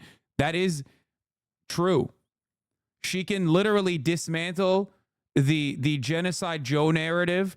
Not to say that she will, because that requires bravery. I don't know if she's going to be courageous enough, but she has separated herself early on. She separated herself a couple months prior from Biden on this issue. Okay?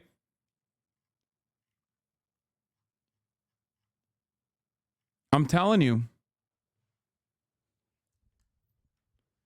This also creates an opportunity to genuinely galvanize the youth vote, to genuinely get the youth vote back into action, actually coping. Kamala is not beating him. No shot, Lamau actually coping. Yeah, get ready for a lot of people basically saying that like she's a woman, Americans are too misogynistic, which while they simultaneously are just being that person. I think Kamala Harris is not a great candidate, but she is the one that the Democratic Party put forward. I'm just analyzing this with what I've seen so far. In a world where Joe Biden is trailing behind Donald Trump closely, despite the fact that he's a cadaver, I see a world where there's only more votes to gain in this process. The donations pouring in are coming from big ticket donors, by the way. But that is only good because it's going to lead to a lot of money being dumped in to reframing the narrative and getting people to pay attention and getting people interested in the form of ad spends. Obviously, hundreds of millions of dollars thus far was not getting that done for Joe. Okay? So there is a little bit of uncertainty there. We don't know if the hundreds of millions of dollars behind Kamala Harris is actually going to get people to be interested in Kamala Harris, is going to get people to want to vote for Kamala Harris. I suspect that it will do far better for Kamala Harris than Joe Biden. Okay?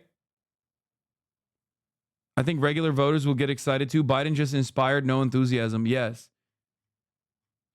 How charismatic is she? Not great. She is not great, I will say. But while she's not great, this man was a cadaver, and the voters were still like, yeah, I think whoever is on the top of that ticket, I'm voting for. 67% of Democratic Party voters that said that they were voting for Biden were voting against Trump. Their main motivation was voting against Trump. You need to understand that. That is important. This is still a Trump race, okay?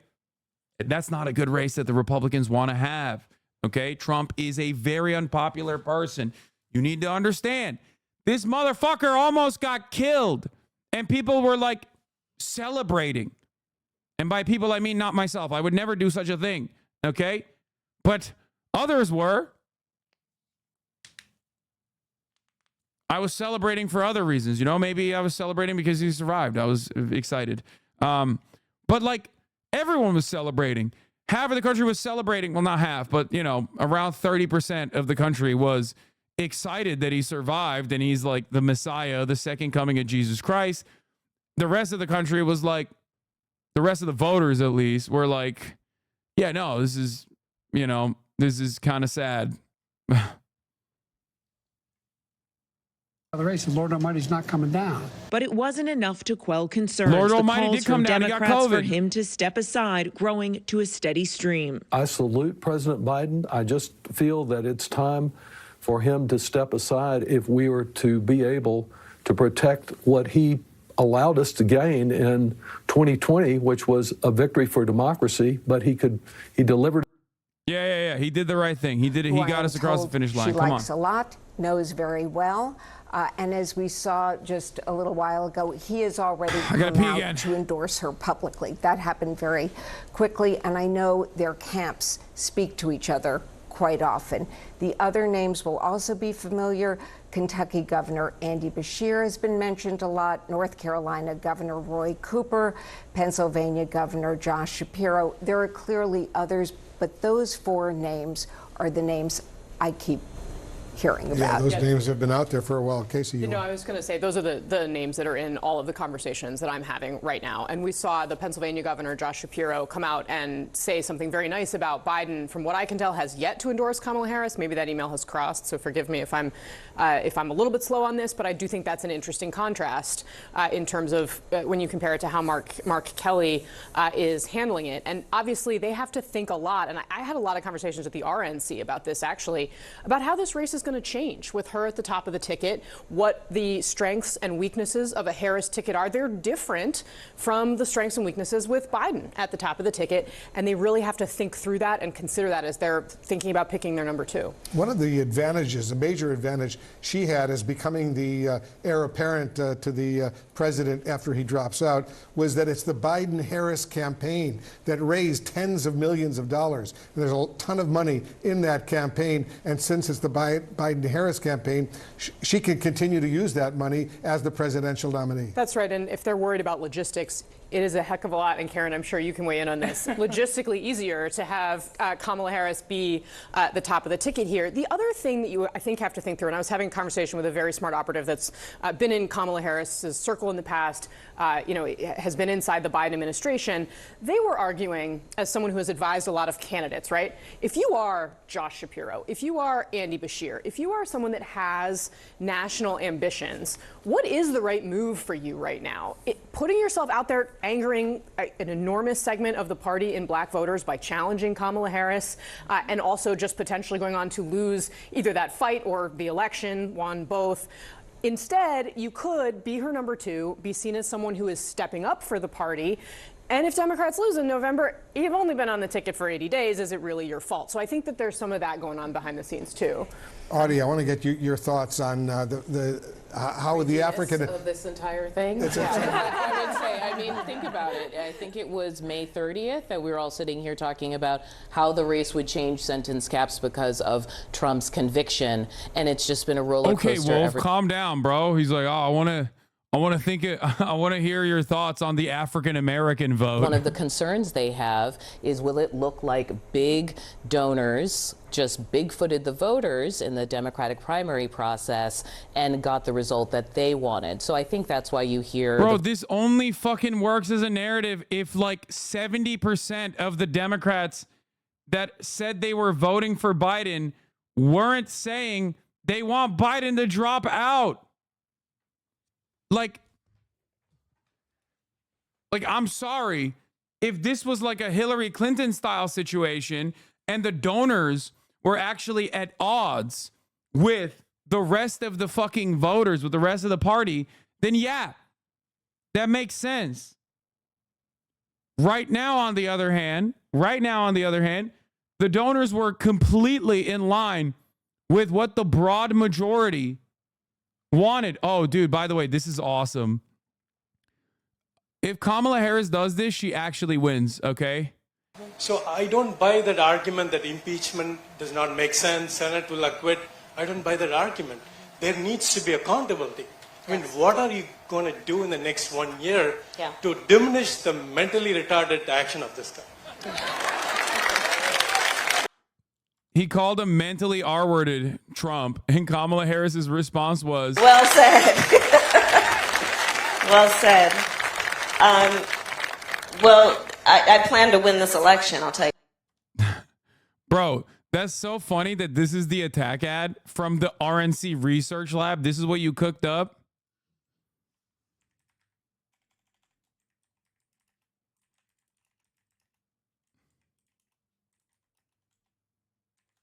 If she keeps that momentum,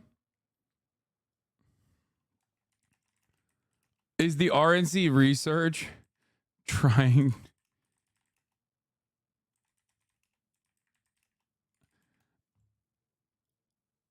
If she keeps that momentum, that's free promo, okay? Because like obviously those who would care about ableism are not going to care about ableism enough to be like, I'm not voting for fucking whoever the Democrat is over Donald Trump. And all you're doing is like showing at least like people who are on the RNC research side, maybe in the margins, that like, you know, she's a little bit more lighthearted than the annoying, woke, scoldy ass Democrats.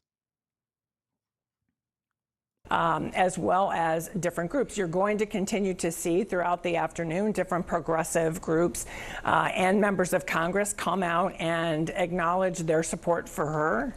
Yeah. I was just going to say, we've got to take a quick break. We're going to continue all of our analysis, all of our reporting right after this. We'll be right back.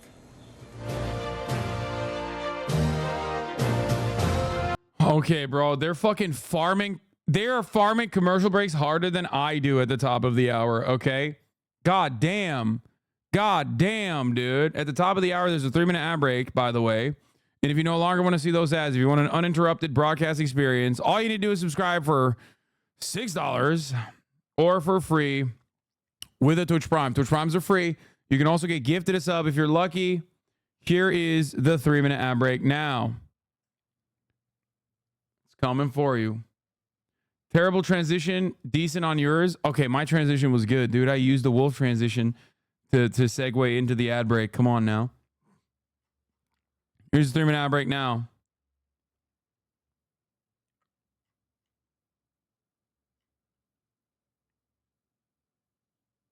Okay.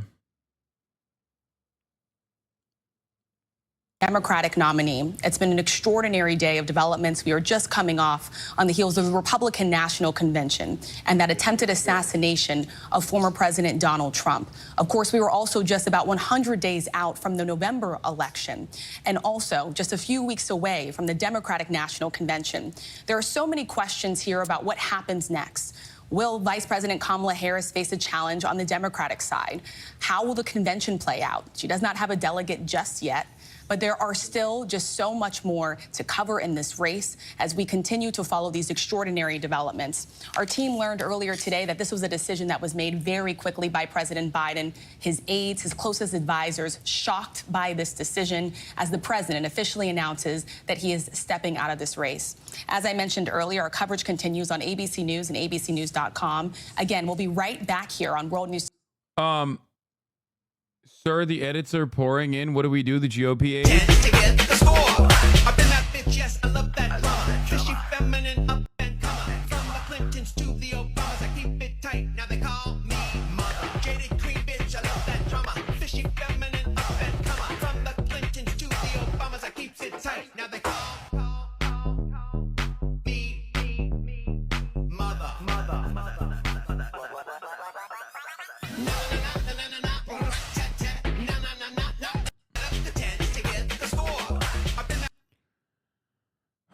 You think Jill offered? Okay, dude. No, I don't think Jill Biden offered head if Joe Biden backs out. I think Jill Biden did not want Joe Biden to back out really bad. Where are the Kamala memes auntie pilled? What do you mean? She is like the most auntie-coded auntie out there. What are we talking about? Like,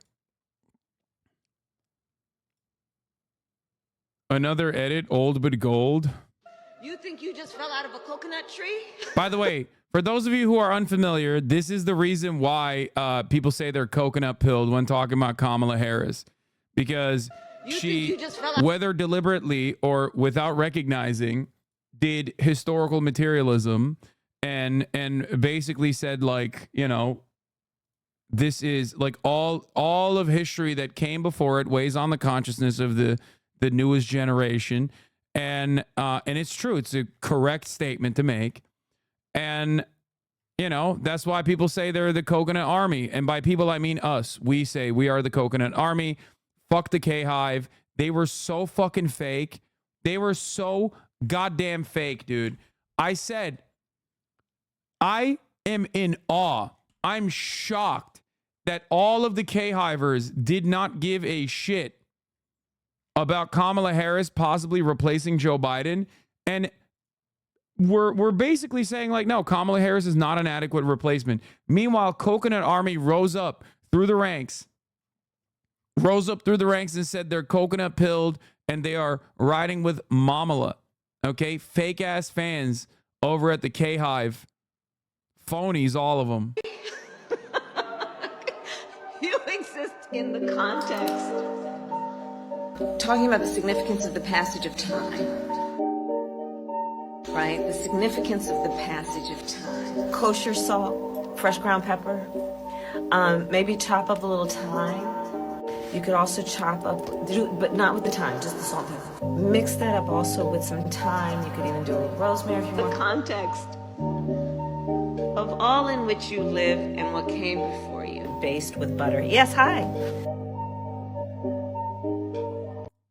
Kamala Brat edit. You just fell out of a coconut tree?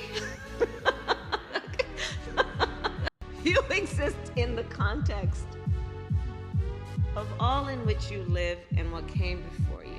I'm just living that life on Dutch cult classic, but I still pop every time my track drops. You're jealous. I'm just living that life. Everything is in context. Basement that you My mother she would give us a hard time sometimes, and she would say to us, I don't know what's wrong with you young people. You think you just fell out of a coconut tree? You exist in the context of all in which you live and what came before you.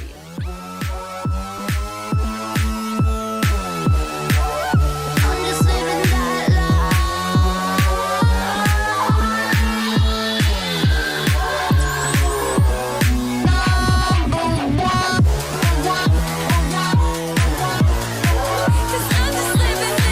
One other thing that I do have to mention is that Kamala Harris being a black woman, Kamala Harris being an Indian woman, Kamala Harris coming from like Kamala Harris's dad, Donald Harris, being like a Stanford Marxist economist, is going to make the Republicans so crazy. And they're going to say, like, they're basically not going to be able to hold back. And here's James Lindsay doing exactly that. Let's talk about Kamala Harris saying to see what can be unburdened by what has been. This phrase, which she repeats all the time, is not mysterious. It's esoteric. That is, it's a cult. It's a Marxist and Luciferian incantation. And that's easily seen.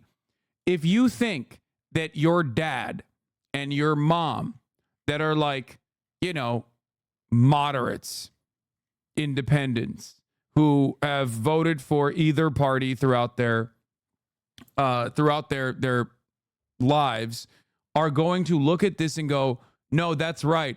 I'm actually also just as schizo as James fucking Lindsay. You're wrong. I said this exact same thing about the trans panic, right? Trans panic and like right-wing populism that hyper-focused on like children's genitalia was objectively gross for the normal Republicans, for the normal voters. And that's why the red wave that was supposed to be a massive typhoon turned into a red puddle in the midterms. Okay, that was one of the big reasons why, like, this level of this kind of narrative going absolutely crazy mode on the timeline in front of all that running candidates that repeat terms like this specifically made it gross, too gross for people to vote for. And you saw that. You saw that in the electoral defeats that occurred in the midterms. So I think that there's one other aspect to this where Republicans just go balls to the wall and just start saying really insane shit that, is off-putting. Really insane shit that's off-putting to normal Republicans. Okay? Gretchen Whitmer is 10x the candidate Kamala is, though? Yes, of course. I think Gretchen Whitmer is a significantly better candidate than Kamala Harris. I agree. But Kamala Harris is on the ticket, and Kamala Harris has the endorsement. It's the easiest swap out that shows that it is not a chaotic switchover, but instead a guided, well-directed, well-orchestrated choice that Biden made himself. If he keeps up being a fucking petty bitch from this point on and isn't just going along with like, this is what we did. I made this decision because I think she's great. I made this decision because I'm a fan. I made this decision. I chose her as my vice president because I knew I had full confidence that she could be the president one day.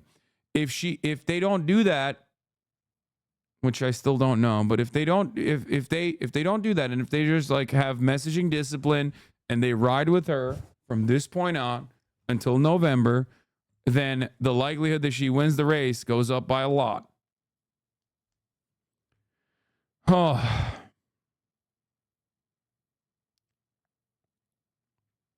Lazily taking the least confrontational choice is the best way to win.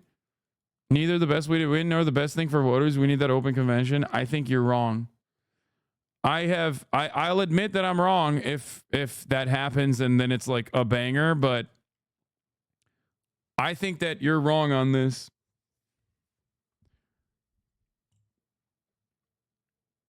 Like, I think that's a massive self-own.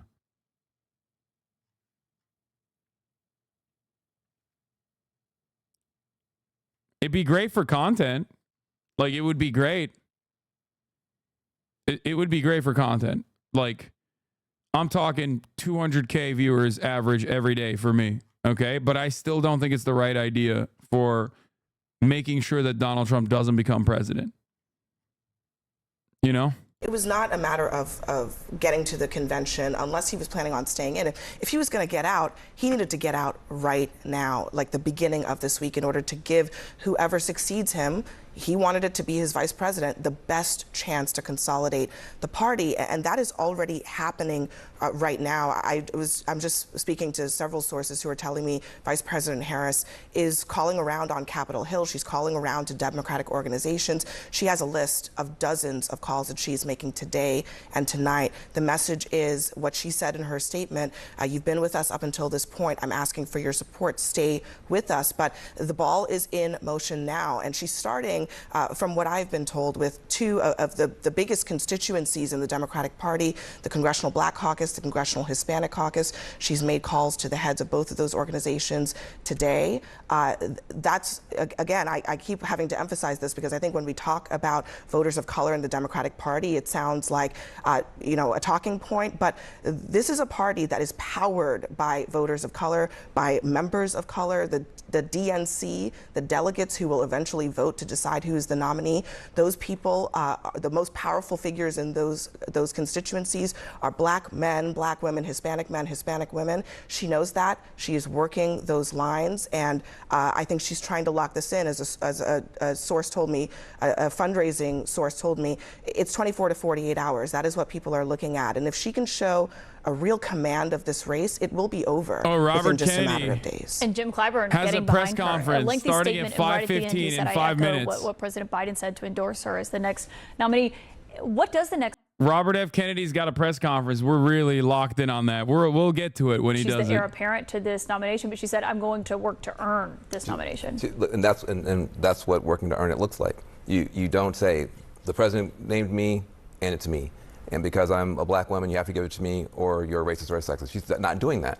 She is doing the hard work. She's calling the power centers in this party. She's calling black organizations. She's calling Hispanic organizations. I guarantee. That would be so Hillary Clinton coded, and I'm glad that that's not what's happening. Exactly. Yeah. So she's doing what needs to be done, and that's the way it's supposed to be. We are a party. We have rules for our rules to create the rules that make the rules. We are a rule-based party, and so she is following the rules. And that is happening right now. I mean, look, this is a really critical period for the Democratic National Committee. They're having meetings. There's a meeting planned for the end of this week about the rules for the convention. And so this is happening right now. They're going to be putting it in overdrive, trying to establish what that process looks like for the convention with a nominee unsettled. So it's a high wire act right now for the entire party. They are aware of that. But right now, the work in the vice president's office is just moving at a frenzied pace. And you want to see how smart it is, though. Because there is a process, if you think you've got a better shot, you can jump in the water. Kamala Harris, she said, look, the water's warm, jump in.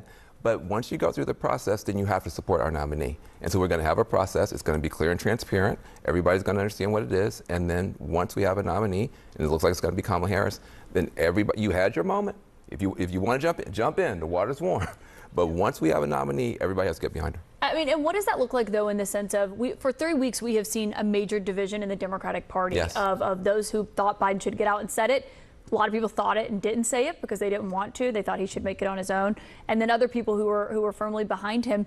I mean, it is a question of a unified front, what that looks like as we wait to see, does anyone else get in the race? Yeah, I mean, look, everyone that I have spoken to, there's no question that once the vice president, if she is able to consolidate this quickly and show strength and get the majority of the power centers in the party behind her, there will be an immediate effort to consolidate around her. And everyone that I've talked to believes that this change at the top is going to lead to an injection of an enormous amount of energy that, frankly, Caitlin, has been notably. Joe Biden has served our country with honor and dignity as the first president to ever walk out on a picket line with striking workers. He has been the most pro-working class president in modern American history. Thank you, Mr. President, for all you've done. I mean, he's also a genocidaire, but Bernie doesn't give a fuck about that. But he's not wrong when he says he is the first president to ever walk on a picket line with striking workers. That's like objectively a true thing that Joe Biden did. It's like one of the things that I have defended Joe Biden on across the board against the naysayers. And I say this is someone who was not going to vote for Joe Biden. Like, I literally openly said, I ain't voting for Genocide Joe. I'm not doing it. And I openly said it. I openly said, I ain't voting for Joe Biden. And I know there's a lot of dudes in Michigan, a lot of people in Michigan who also feel the same way. There's a lot of people who are young that otherwise could be convinced to vote for someone else, but not for Biden. Okay? It's my red line. You want Trump to win so bad, man? If I wanted Trump to win so bad, I would have absolutely advocated for Joe Biden to stay in the fucking race. Also, actually, no, fuck that. If I want Trump to win so bad, I'll just advocate for Trump. What are you talking about? Like, you think there's a punishment for advocating for Trump? Are you kidding me? He was president for 4 years. If anything, online, right when content thrives, it would be better for me to fucking advocate for Trump if that was my goal. I could literally just do that and probably get more donations and maybe even a fucking Fox News slot as a regular commentator on there. I'm one of the largest political content creators on the fucking planet. You think the Republicans wouldn't love to have me on their side? Are you kidding me? They actually do give a shit about independent voices, unlike the fucking Democrats, okay? So dumb. Yeah, I definitely secretly want it. Anyway. The guy who, to a fault, is honest at all times, even when it causes so many people to yell at him, is gonna hide his motivations here. 40 hours, very, very hard. Just one quick thing, Caitlin. I mean, I was at the RNC, talked to Trump officials about this. They insist, obviously, that the race doesn't fundamentally change. They think Vice President Harris is fundamentally going to be painted the same way as President Biden.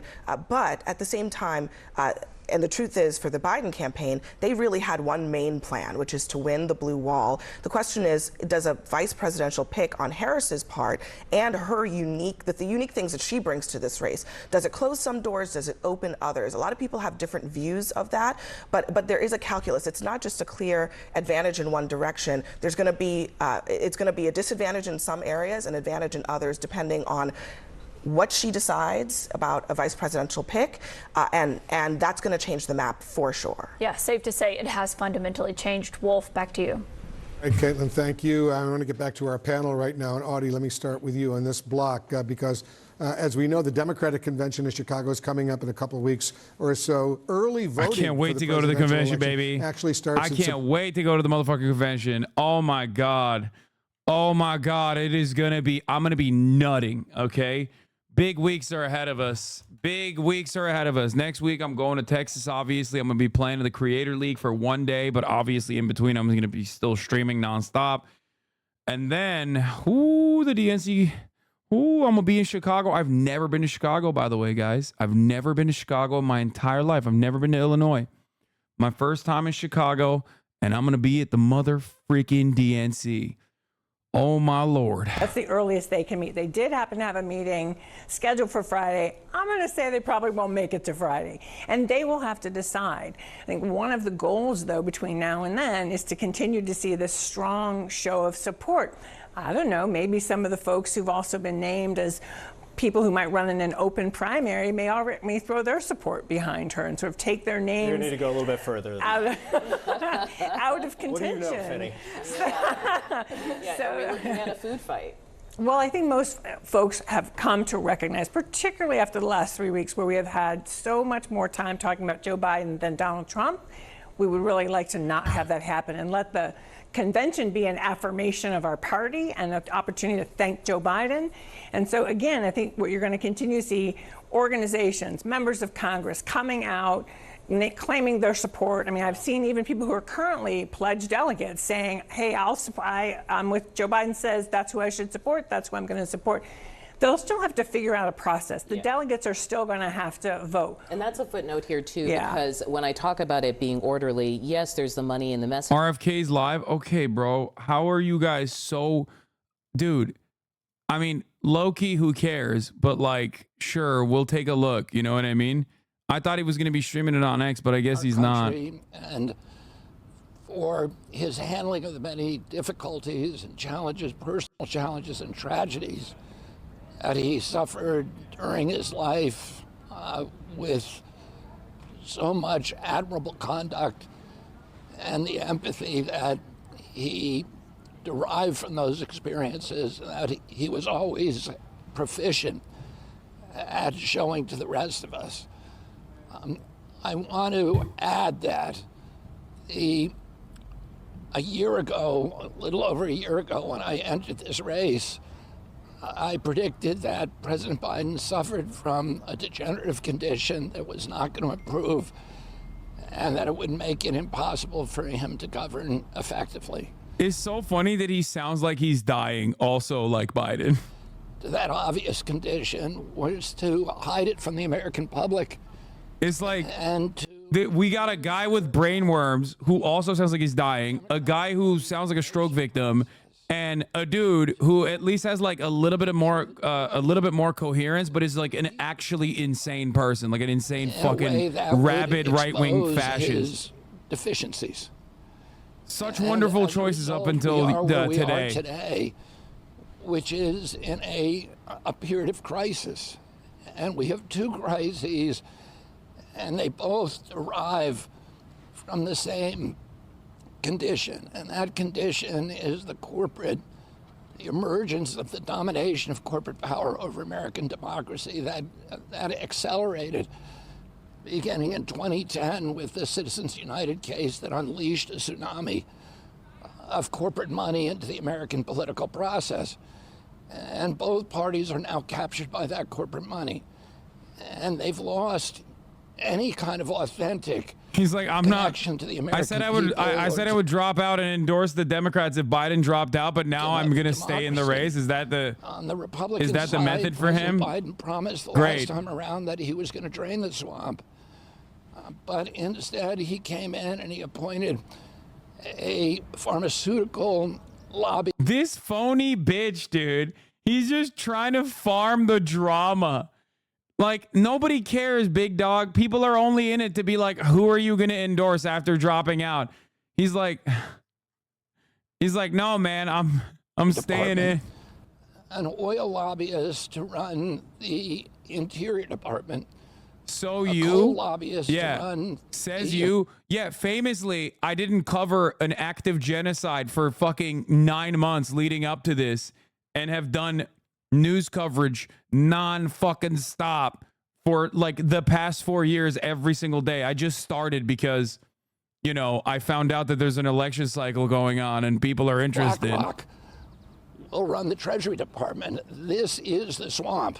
Bro These thought he are was in the fucking XQC chat for a moment saying shit like this. Pick as vice president is a salute to the CIA and to the intelligence community and to the military industrial complex.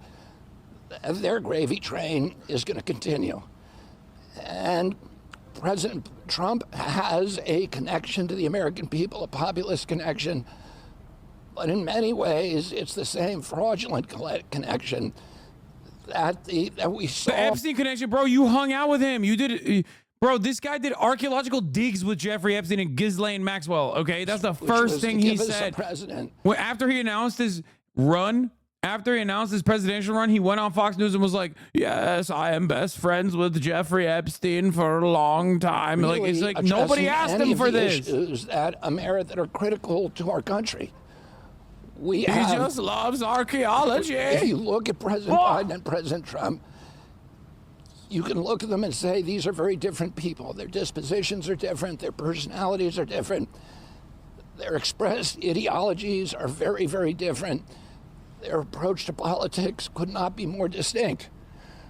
But if you actually look at the policies over which they differ, over the landscapes in which they're staging this election, it's a very narrow Overton window of guns, of culture war issues, of abortion, of trans rights, etc.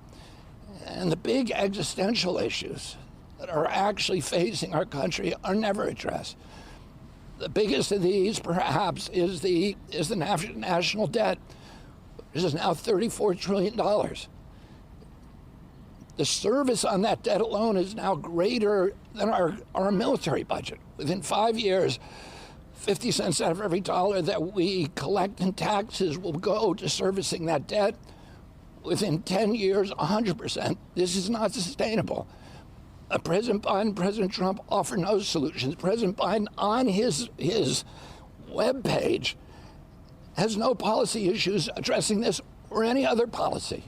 He has a picture. I love that he said abortion is a culture war issue and then said, you know what Americans do care about? National debt. He's such a fucking crank, dude. What job he's going to finish? He's awesome. If it's the job of running up the deficit till it's like, completely for a brief moment, I was like, oh, he's actually like kind of spitting two sides of the same coin. These guys actually don't care about anything. Like, they're beholden to their corporate masters. And then he goes, and that's why everyone cares about the national debt. That's crazy. Saying he was going to run the presidency as a business. He was going to balance the federal budget. And instead, he ran up an $8 trillion debt, more than all the presidents combined. Yeah, he's not endorsing anybody, okay? Fuck this guy. We'll find out later what he's into, what he's trying to do, all right? But let's get back to of themselves. They approach analysis. the process thinking, I have gotten this far. I am worth so much. This is going to be something that I'm going to be able to do with relatively little problem. Well, call Ron DeSantis and ask him how that went, okay? Right. Like, there's a reason why Republicans, for example, usually nominate someone who's running the second time around. Donald Trump, that wasn't true, but look at Mitt Romney, look at Bob Dole, look like all the way back, because actually running is something that is unlike any other test that exists in American politics. And honestly, the none of those national people debt that is were a up on that problem, screen though. have Yeah, been no, through it. totally. No, you're right, man. Definitely. What are you, like a fucking Republican from 1998? What are you talking about? The national debt is a problem. It's literally, it has always been a fucking dead issue. Like, Republicans only fake care about it in an effort to like cut social safety nets. That's it. Yeah. It's like America trying to do IMF shit to itself, directed by psychopathic Republicans. And I got like 40-month subscribers in the chat being like, no, we need IMF-style austerity measures in this goddamn country. No, man, that's not how that works, okay? It doesn't work that way. We don't do that. We do that to other countries, okay? We don't do that to ourselves. Tried to incite a bloody insurrection, who has any number of things that could turn your stomach. We would stick with him with that extraordinary loyalty. I don't even know if you call that. I think it's loyalty to a fault. So, look, the Democrats are a big tent. Sometimes it's a tumultuous tent. But I think in the end, we represent more Americans than the Republicans do. And if He's I may right put you that. on the spot, who do you think that she might bring to run on this ticket with her? We're hearing several names floated out. Yeah, sure. I'll let her make that decision. I would say this: it's a deep bench, and you know, I'm loyal to my own governor, who's done a great job, J.B. Pritzker, but. Yes! I'm sure she will pick the person that she can work with and gives her the best opportunity to win in November. I don't think it'll be a senator. The reasons mentioned before, it's virtually a 50-50 Senate, and you don't want to take anybody off that bench. So looking at some of these Democratic governors across the state. All right, Mike Quigley, thank you so much for spending our time with us, Representative. We really, really appreciate that. Boy and we'll on be the seeing ticket. you here in August when we all head to Chicago. So we appreciate your time. Welcome to Chicago. Thank you. All right. I want to now bring in ABC News' Philip Boff. He's joining us there from New York. So, Phil, it sounds like we're just getting some information here about what the DNC's overall efforts that's happening right now to... It's under the Illinois Oblast, which is under the control of JB, the protectorate. It is literally, the DNC is happening under the comfortable banner of the JB protectorate. I'm just saying, dude. He's the guy. Chicago Oblast, Illinois Oblast's very own JB. This, sort of, it's a letter that is going out to people to shore up support for Kamala Harris. So we just got it. Let me read a little bit of it to you. I'd be stoked on that. Dear fellow Democrats, we are current and former members of the Democratic National Committee. We are proud to steadfastly support Joe Biden in his run to defeat Donald Trump in 2020. It goes on to say, we are deeply grateful to President Biden and his family for their decades of service to our nation. But then it says, we strongly and enthusiastically endorse Vice President Kamala Harris, the candidate with the best experience and capacity to unite the party and the United States for the Democratic nomination for President of the United States. We ask that you join us. And then it is signed by dozens of members. I won't go through them, but members from California all the way to Florida and states in between. No doubt the list will grow as this letter circulates around. But Kana, very obvious as we're talking about what happens next, that members of the Democratic National Committee, as they say, both current and former, are looking to shore up support for Vice President Kamala Harris so that it's more really, President Biden has endorsed her, that it's really more of an anointing instead of having, more infighting that we've seen so far. Right, which is exactly what we're hearing from some Democratic leadership here, is that they don't want this to be a coronation, especially after the primary that the American people just experienced, in which there wasn't really a choice. Joe Biden was the one on the ticket. But also, Phil, when you look through this letter, right, I mean, it really lists off, not only the Democratic, policies that are crucially important, but it is very critical of Donald Trump. And they even go back to some really specific things. And they write here what Donald Trump's botched and uncaring let them drink bleach approach to Americans suffering and dying from the COVID pandemic. This is pretty ruthless language here. Yeah, and I think that's what you're going to see moving forward. There was this moment after, it seems like more than a week ago, but it's just now a week after that horrific assassination attempt where people were talking about unity, and you saw at that point President Biden paused his campaign, pulled down some negative ads. But now, when you read this letter, and you're right, Kana, it reads as a coalescing, but also, their sharp aim at Donald Trump. Bro, it's done. It's over. Like that was last week. In this media landscape, it might as well have been 80 years ago, okay?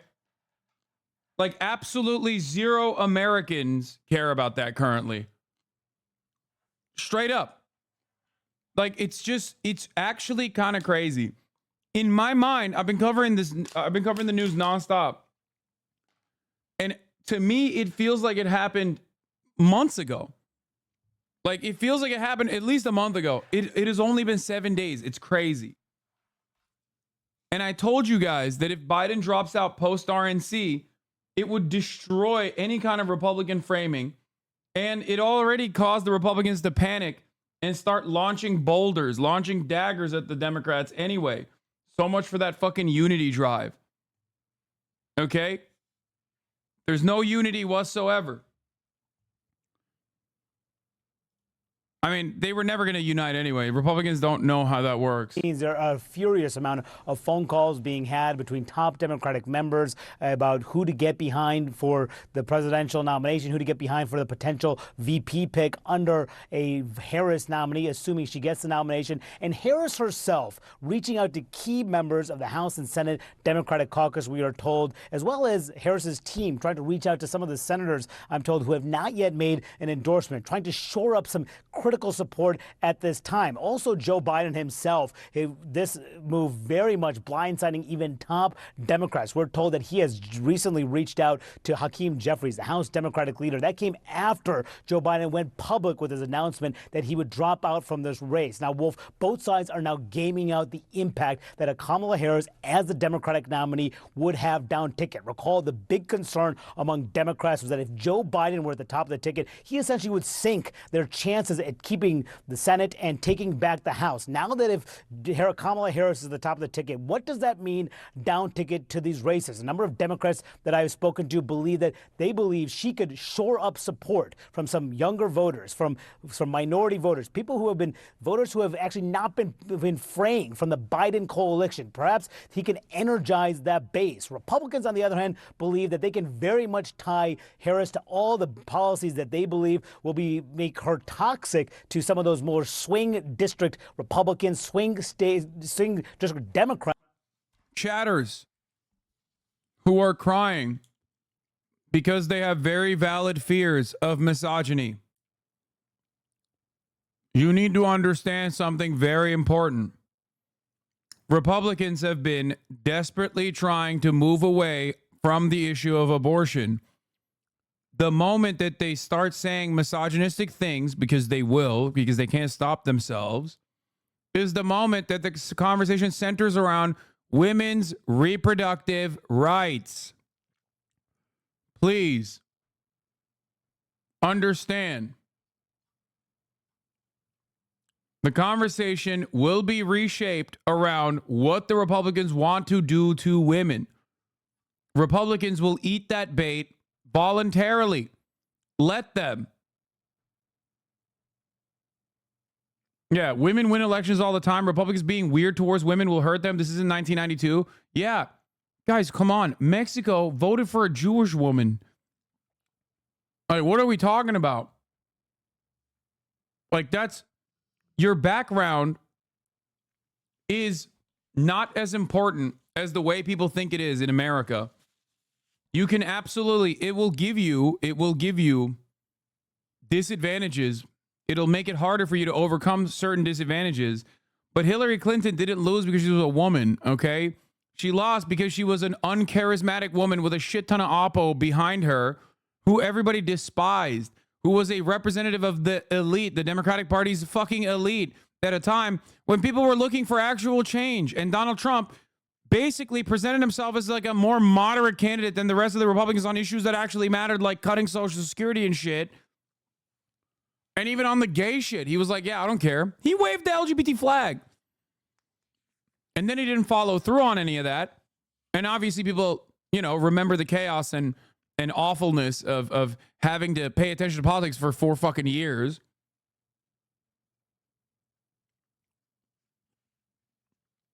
So that's why it's a very different election in 2020 and a very different election in 2024 now. But like, even then, Hillary Clinton won the fucking popular vote.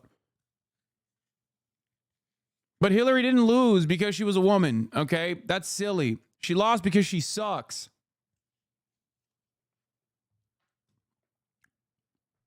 Not to say that Kamala Harris won't campaign poorly. She might. But right now is entirely too early.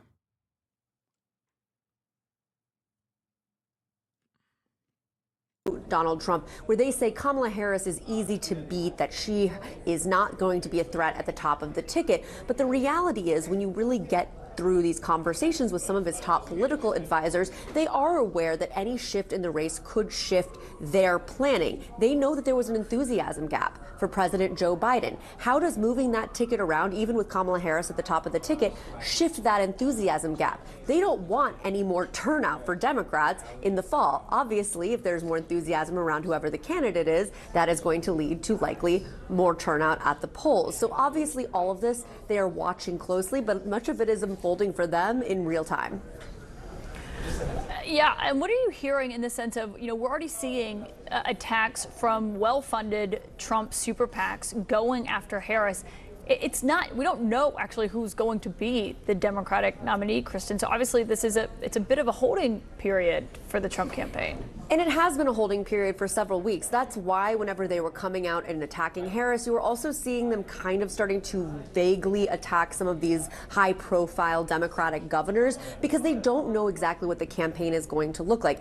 The other thing to talk about here is the fact that Donald Trump's team, they haven't spent a lot of money on advertising, but they have spent millions of dollars on modeling, on data collection, on formulating an entire campaign based on that was to beat President Joe Biden. This looks completely different with whoever else is on the ticket. That is why you're also going to hear Donald Trump, if it is potentially Vice President Kamala Harris, going after her as saying she is part of the Biden administration. They believe that is one of their biggest assets, painting a broad brush, because again, what they've prepared for is running against Biden, his policies, his administration, him as a person, but also they are hoping they can loop Kamala Harris into that, which is why, again, they are hoping that she likely is at the top of the ticket, but they are saying to me that they are preparing for all scenarios right now.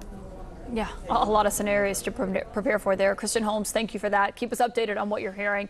And David Axelrod joins us at the table now. David, I just heard from a source familiar that says the Biden campaign just did an all call with staff who obviously totally shell-shocked by this decision, and that Jen O'Malley Dillon and Julie Rodriguez, who are running this campaign, talked about moving full steam ahead. They said everyone on that campaign still has a job. Obviously, they believe they are now working for Harris. But what are the actual calculations happening inside the Democratic Party about who the nominee is and who can beat Trump? Yeah, look, I think that the vice president clearly has an advantage in this and may well be the putative nominee, but I hope not. I do think, the reason that people are holding back. I hope not. From the brilliant minds that gave us the early debate for Joe Biden. Yeah, I don't know about that. States that a Democrat has to win, and it's still the states that Joe Biden had to win. Pennsylvania, Michigan, and Wisconsin. There is a sense that the Sun Belt states may be a bridge too far. Pennsylvania has always been sort of the tipping state. Both campaigns pointed to as the one that the Democrats had to have. Trump has other paths. So the question is who can run well in those states. And the question they're asking about the VP is how will she run in those states? And that's why you're seeing the names you're seeing in terms of the vice presidential candidates. Obviously, Josh Shapiro would give them a good chance in the state of Pennsylvania. Mark Kelly, who's a war hero and an astronaut and a moderate with a strong record on border issues. He's also from a battleground state, would offer another set of assets to them. But they need to demonstrate it's fine to mobilize the CBC and the Hispanic caucus. They need to, make a case to the whole country as to why she should be president, why she'd be the strongest candidate for president. And B, they need to talk to these governors and swing state senators and members of Congress and say, here is why I think I can help. Well, one of the interesting, you described it as a precise thing, and I think it is definitely sort of like threading this very delicate needle at this moment. But the other aspect of this is the unknowns about some of these other names. And that's the thing I think that gives people a lot of heartburn as they're deliberating over who really should be at the top of the ticket. If they had their fantasy pick, which is how some of these have described it as a fantasy football, but a fantasy pick, right? But what does, Gretchen Whitmer look like as an actual candidate to be a president of the United States? How does she, actually help the Democrats, having not really been on the national stage before? And that's probably true of all of these other figures, a Josh Shapiro, a Gavin Newsom, all of them. And so there is a sort of imprecision to what happens outside of Kamala Harris that I think is causing a lot of stress right now inside of the party. There are people who want someone else, but they also have to prove that those other people are not going to come with downsides that, frankly, they just don't know about yet because they haven't been on the scene. The strongest case for Kamala is that she's battle tested. Right. You don't imagine there's going to be some new skeleton to fall out the closet because she's been on the national stage. She went through a national campaign. So there's I think a certainty you can have. At least you know what you're dealing with Kamala Harris. I think with some of the other folks, if you just had ChatGPT or Spock or a Martian, just as kind of like mathematically, you'd say you got to win Michigan. You got to win Pennsylvania. You got to win Wisconsin. And so you say, well, look, you got a Democratic governor or two of those three states. So very popular one. And very popular. Shapiro is popular. Gretchen is popular. And so you might start there. And well, but then what about she's female? What about anti-Jewish stuff? You would start at least considering those different possibilities. And so that process needs to play out. Yeah. Because if you don't let that process play out, and you say, well, just because she's a VP, you got to take her. Well, you know what, VPs. He's talking about Shapiro being Jewish. He got skipped. Like he's saying it's a weakness that Kamala Harris, it can be perceived as a weakness that Kamala Harris is a woman and Josh Shapiro is Jewish. And there's only a couple months left. And one of the other things, I'm hearing. They're not talking about her husband. Her husband is Jewish too. Who gives a fuck? But just to throw out something else that I have heard when I've talked to Democrats is that some people say, well, if she can open up the map in other ways, right? Roy Cooper, maybe opening up North Carolina, maybe that's a better state for her than Pennsylvania. Although not enough, right? but not enough electoral votes to make up for it. So she'd lose if that were the exchange she made. More than that. It wouldn't be enough. Right, exactly. So I guess what I'm saying is that just to tell you what I'm hearing from people, there is the blue wall, right? But there's also a calculation about how else might she change the map. Maybe it does bring some of the Sunbelt states back. Maybe it does bring a Georgia back. These are unknown. I cannot stress enough. People cannot take the data to the bank on this stuff because it's not factored in what we don't know about these other potential candidates. Yeah, a lot of questions here. And David, I want to get your thoughts on the prospect of a delegate vote, but we do got to squeeze in a quick break. One, it's not tested yet. Hasanabi ACAP means all except Kamala, right? I'm so stoked to vote for her, unironically. I mean, listen, it depends. It depends on what she does going forward. I'm not going to fucking sit here and immediately endorse Kamala Harris, okay? You can if you want to, and I'm glad that you guys are very excited.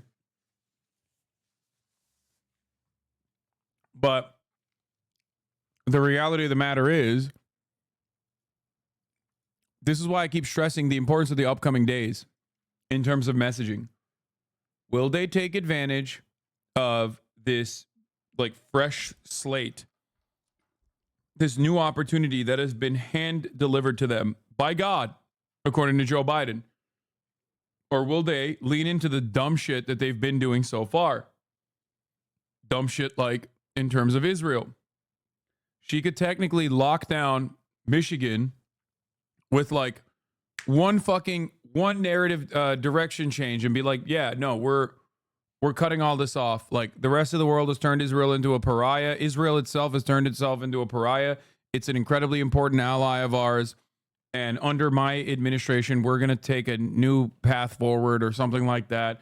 I've called for a ceasefire far before anybody else, yada, yada, yada. Like, you know, try to angle it as middle of the ground as possible. Then boom, Michigan's locked in. That's number one. Because Michigan, working class Michigan votes are already locked in. This way, you actually ensure that you get Michigan. Pennsylvania, on the other hand, is a little bit harder, in my opinion. I think maybe that's the my opinion is potentially to go with Shapiro. I don't think it's a good idea. Shapiro's too new, and also beyond that is pretty conservative. Just like Mark Kelly is pretty conservative. Like it sucks that like the replacement. It kind of sucks that like the VP that the VP candidates they have that they're talking about are like pretty. I mean, they're just pretty conservative in general. Not Bashar. No. Ironic enough, even though he's from Kentucky, he is not as conservative as some of these other candidates are. JB Pritzker is also not as conservative. So, like, you know, they did mention Pritzker a little bit, but it's probably not Pritzker. Let's be real. You know what's really funny? Someone told me JB Pritzker is Jewish. I had no idea. Like, I was talking to someone at the gym, and they were like, don't you think that, like, people will, don't you think that, like, him being, and this was a Jewish person saying this, don't you think that, like, him being Jewish will be like, a burden? Like, people will be anti-Semitic to him? And I was like, are you talking about Shapiro? And they were like, no, I'm talking about JB Pritzker. And I was shocked. I did not even know that. And I don't even think, like, Van Jones was actually talking about Josh Shapiro and anti-Semitism being like a burden, a unique burden on a Josh Shapiro ticket. Which is pretty interesting. But nobody knew that Pritzker was Jewish. He's so like middle America, like fat Polish guy coded, but not like yeah, he's Jewish Ukrainian.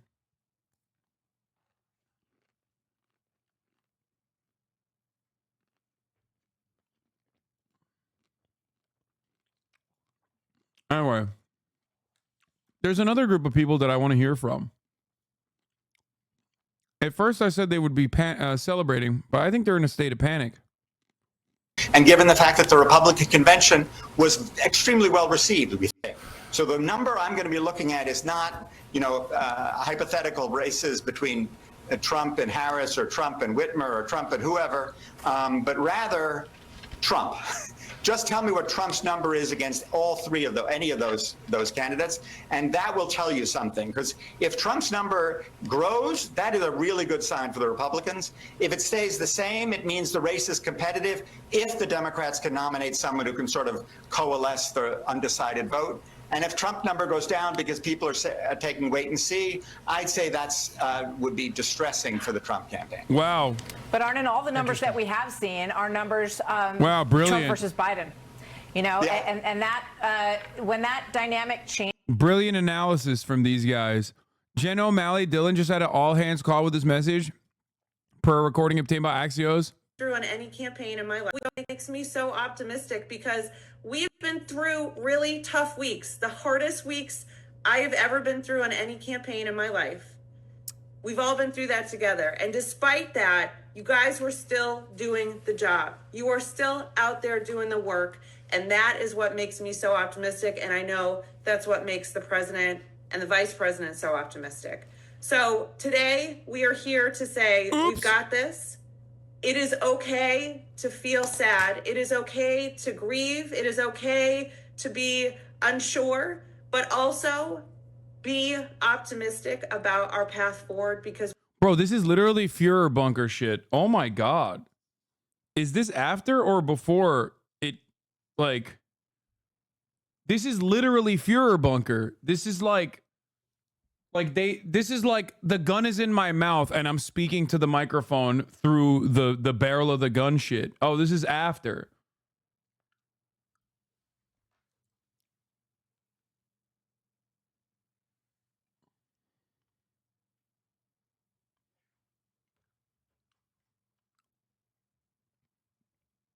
That's wild, man. Has Austin mentioned this to you yet? And as Jamie Angel says, source code is the vice president. The only name being discussed is content creator Mr. Austin Show. Yeah, he's told me. Cori Bush endorsed Kamala. Summer Lee endorsed Kamala. I don't know what AOC and Bernie have said so far. I do feel we'll see. I think AOC was not lying when she said the Democrats are not exactly fully committed to Kamala. But I did not think that she was the person not committed to Kamala Harris if Kamala Harris is the person on the ticket. And I'm a little interested to see what they come out with now that the obvious thing that was going to happen did happen. And they rode with Biden until the very end, which was shocking. Because obviously the writing on the wall was set. I mean, it was impossible. I think it was impossible for Biden not to drop out. No Trump-Harris debate. Republican source tells Politico Trump is unlikely to debate Kamala, saying he'll likely call her an illegitimate candidate. Oh, that's fear, dude. That's fucking fear. Oh, what happened? You really wanted Biden, but you don't want Kamala? What's that about?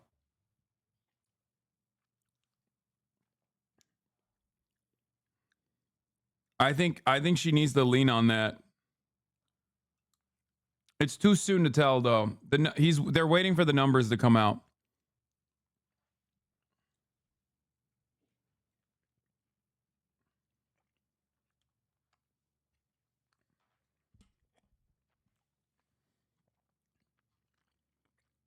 There's no way.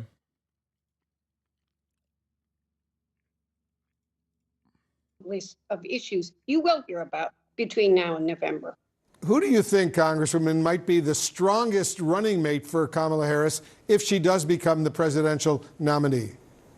Okay, it's like my head is spinning. It's been spinning for 3 weeks.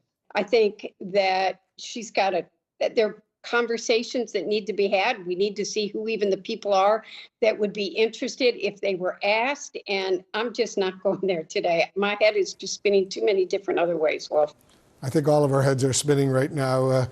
Representative, thank you so much for joining us. Thank you. You carried Ludd so hard in basketball versus Jason. I don't know what you're talking about. Ludd carried himself. He played phenomenal. He was not a burden, but an asset at times.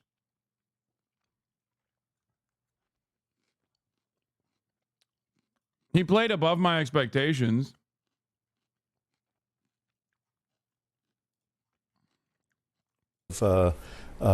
Because of the Ohio's electoral situation and their unwillingness to recognize a candidate unless it came by a certain date. So that was the reason they advanced it. Ohio changed the law. They still said they wanted to do it. And it's supposed to happen as early as next week. Mm-hmm. And the question is whether that happens or not, and or whether this actually goes to a convention. I think what's going to happen is that the vice president is probably going to work very hard to nail down the commitments of as many delegates as she possibly can in the next few days and say, I've got the number. I think Shree's is saying you low-key got Aura. Yeah, no, Shree's are comparing me to Jokic, which is crazy. I mean, that's glaze for sure. I got lucky. I'm much taller. I'm much larger. And I have a decent mid-range. That's it. Almost 100K all the haters here as well. No, it's mostly lovers, I think. Jokic has no aura? Come on, bro. Yes, he does. I got you going for a double-double at DreamCon. We'll see. Listen, the people that I'm going to be playing against, first of all, it's a 5-on-5 full court. People I'm going to be playing against are going to be much better skilled. I think that I can be a decent mid-range shooter. I can be a decent, helpful teammate overall. But like, there's two dudes on the other team that are like 6'7". It's gonna be much more difficult to shoot over them. Anyway, that's a brief moment of basketball for people who are interested in hearing my perspective on the game that took place yesterday. If you're interested in avoiding the ad break that's coming right now, at the top of the hour, there's a 3-minute ad break. And you can avoid those ads by subscribing for $6 or for free with a Twitch Prime.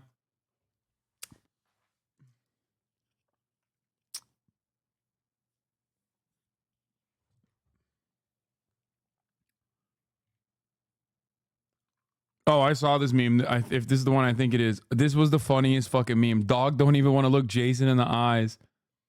Yeah, Kaya, I think, was the one that took the dub yesterday. Everybody loved her. People were saying she's got incredible aura, better aura than like the entire new phase lineup. And obviously I agree with that. I'm a little biased as her dad, but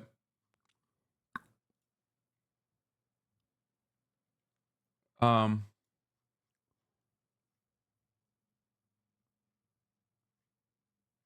but yeah, she was giving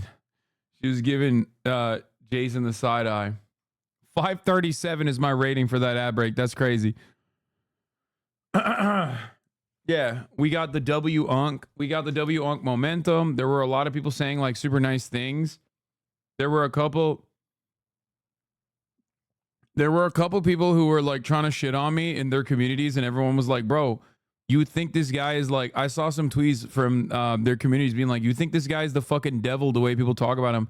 Like people talk about Hassan as like he's the Antichrist, and it turns out he's just like a chill ass dude. And it was shocking to see so many people just being like, yeah, no, those are like clip chimps for the most part. He's just like clipped all the time. But most of the people that hate him are just like right wing or Republican. They hate him because of their politics. You should make a community. It's good for growth. I don't know how to do it. I might just make one of these days. People are saying that Hassan is pissed about Biden dropping out. Wait, what? Bro, I've been dancing. Well, that's the problem with fucking right wingers. You know what I mean? Oh shit, look at that. Lib Bizzle's back in the community. Coconut Queen all the way. Kamala unburdened by what has been. Now free to win the election. Bizzle coup d'etat achievement unlocked.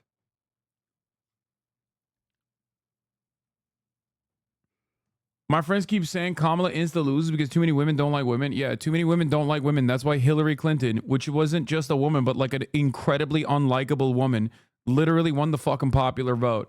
Like, come on, guys. What are we talking about here? I think that people that say like, oh, these women hate women, or people just hate women in general and they can't do it, are silly. Like, I think it just comes from their own personal perspective a little bit. Maybe they have that opinion a little bit, but they don't want to say it outright.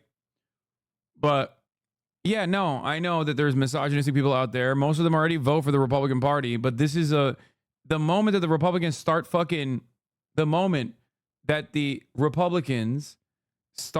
chirping about Kamala Harris being a woman and shitty because of that reason, is the moment that the Democrats can immediately reframe the conversation and be like, this is not shocking coming from the Republicans who took away women's bodily autonomy, took away women's right to choose reproductive health care measures for themselves that they can take for granted in the fucking Western world. So like, it's the easiest one to have. It's the easiest convo to have. Do you want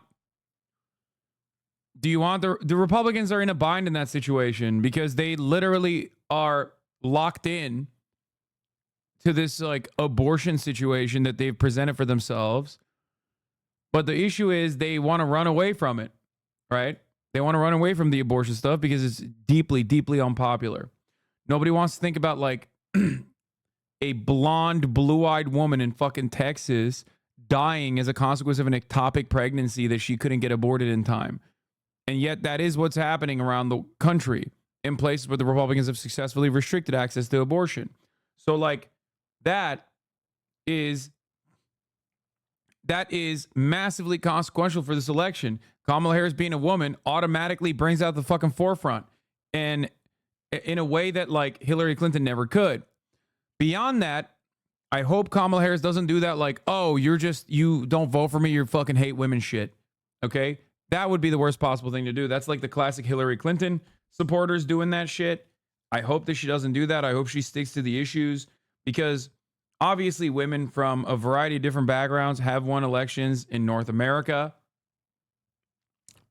You got Moss, you got our girl Claudia in Mexico. Ultimately, and she's Jewish as well in a fucking super Christian, super Catholic country. So like people obviously don't care. At the end of the day, what they care about is like whether you're charismatic or not. At the end of the day, they care about like how you message yourself, what the vibes look like. If the vibes are abysmal like fucking Hillary Clinton, then you know that's gonna that's gonna spell trouble for you.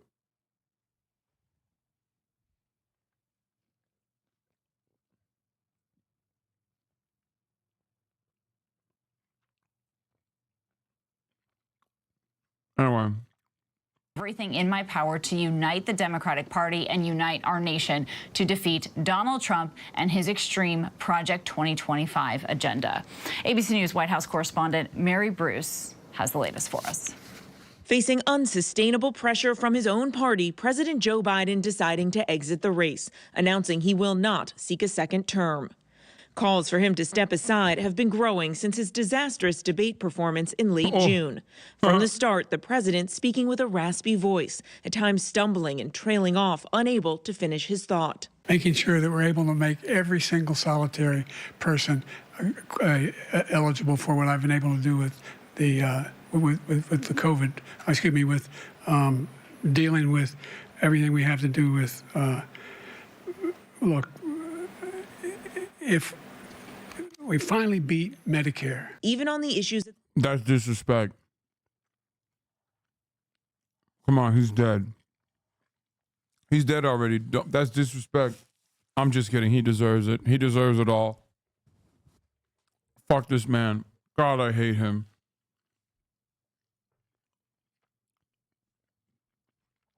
It's a real monkey's paw situation for him, too. Like, he was like, he wanted to be president his whole life, and then he finally fucking becomes president, and he's not even fucking coherent, and he's an embarrassment.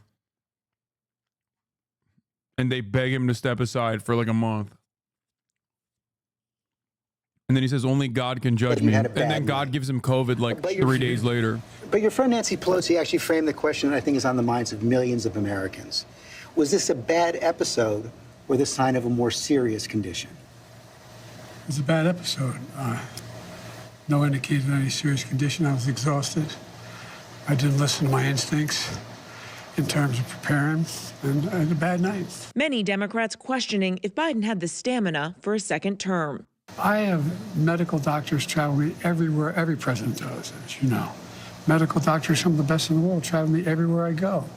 I have an ongoing assessment of what I'm doing. They don't hesitate to tell me if they think there's something wrong. I know you said you have an ongoing assessment. Have you had a full neurological and cognitive evaluation? I get a full neurological test every day with me. And I've had a full physical. I had, I've been at Walter Reed. That's literally what Trump said. Yes. The answer is I know your doctor said he consulted with a neurologist. I guess I'm asking a slightly different question. Have you had the specific cognitive tests, and have you had a neurologist, a specialist, do an examination? No one said I had to. No one said, they said I'm good. Biden saying only divine intervention could force him out. You sure? Well, yeah, I'm sure. Look, if the Lord Almighty came down and said, Joe, get out of the race, I'd get out of the race. The Lord Almighty's not coming down. But it wasn't enough to quell concerns. The hubris. Democrats for him to step aside, growing to a steady stream. I salute President Biden. Motherfucking hubris, dog. That's hubris. He said, God, only God can judge me. And God was like, bro, what'd you say? What'd you fucking say? Did you forget that I put you on this earth and I could take you out? Did you forget that I gave Trump COVID 2 weeks prior to the election? Did you forget that I gave COVID to the world? I will, in the most hilarious way, take you out in the same exact fucking way, dude. Oh no, I got the RNC to delete the post. That's crazy. They're such bitches, bro. Or did they block me? Is the RNC research trying to cancel Kamala Harris Lamau? No, they deleted it, huh? Fuck, I can't be retweeting people like this.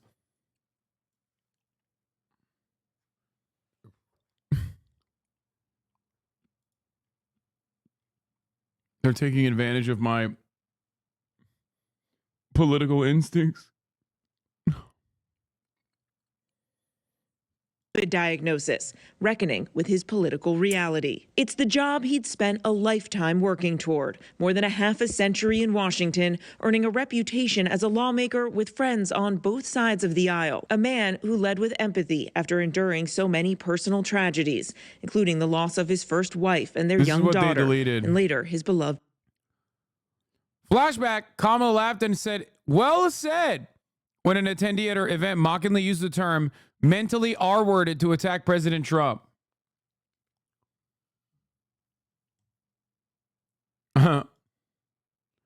Like, imagine being the Republican Party's opposition research wing, and you're like, wow, Kamala Harris laughed at someone calling Trump mentally R-worded.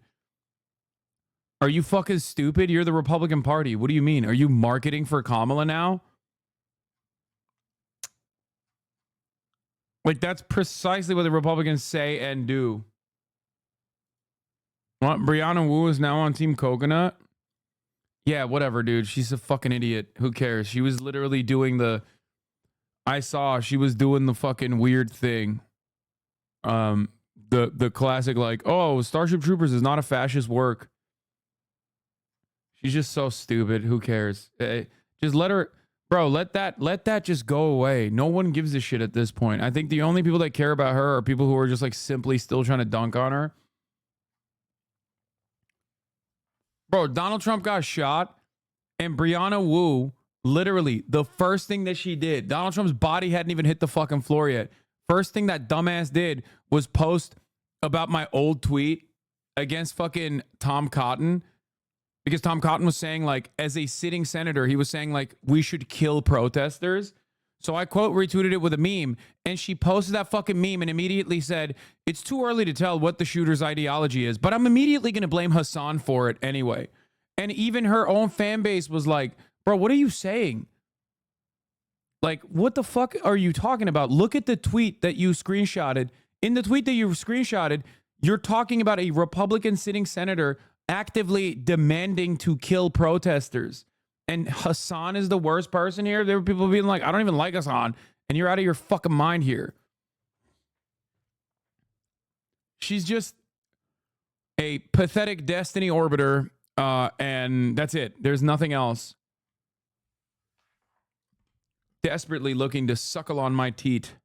All the concerns that they have raised about Joe Biden, and as well as his cognitive ability and all the rest. Will that trickle down ticket to some Democrats? Some in some key races, like Sherrod Brown of Ohio, who had pushed for Joe Biden to step aside, yet to support Kamala Harris at this moment. So it remains to be seen how quickly the rest of the party gets behind Kamala Harris. But at the moment, we are hearing from a lot of Democrats who are simply relieved, Wolf, that this episode about Joe Biden being at the top of the ticket is behind them as they grapple with this next chapter in this historic ride.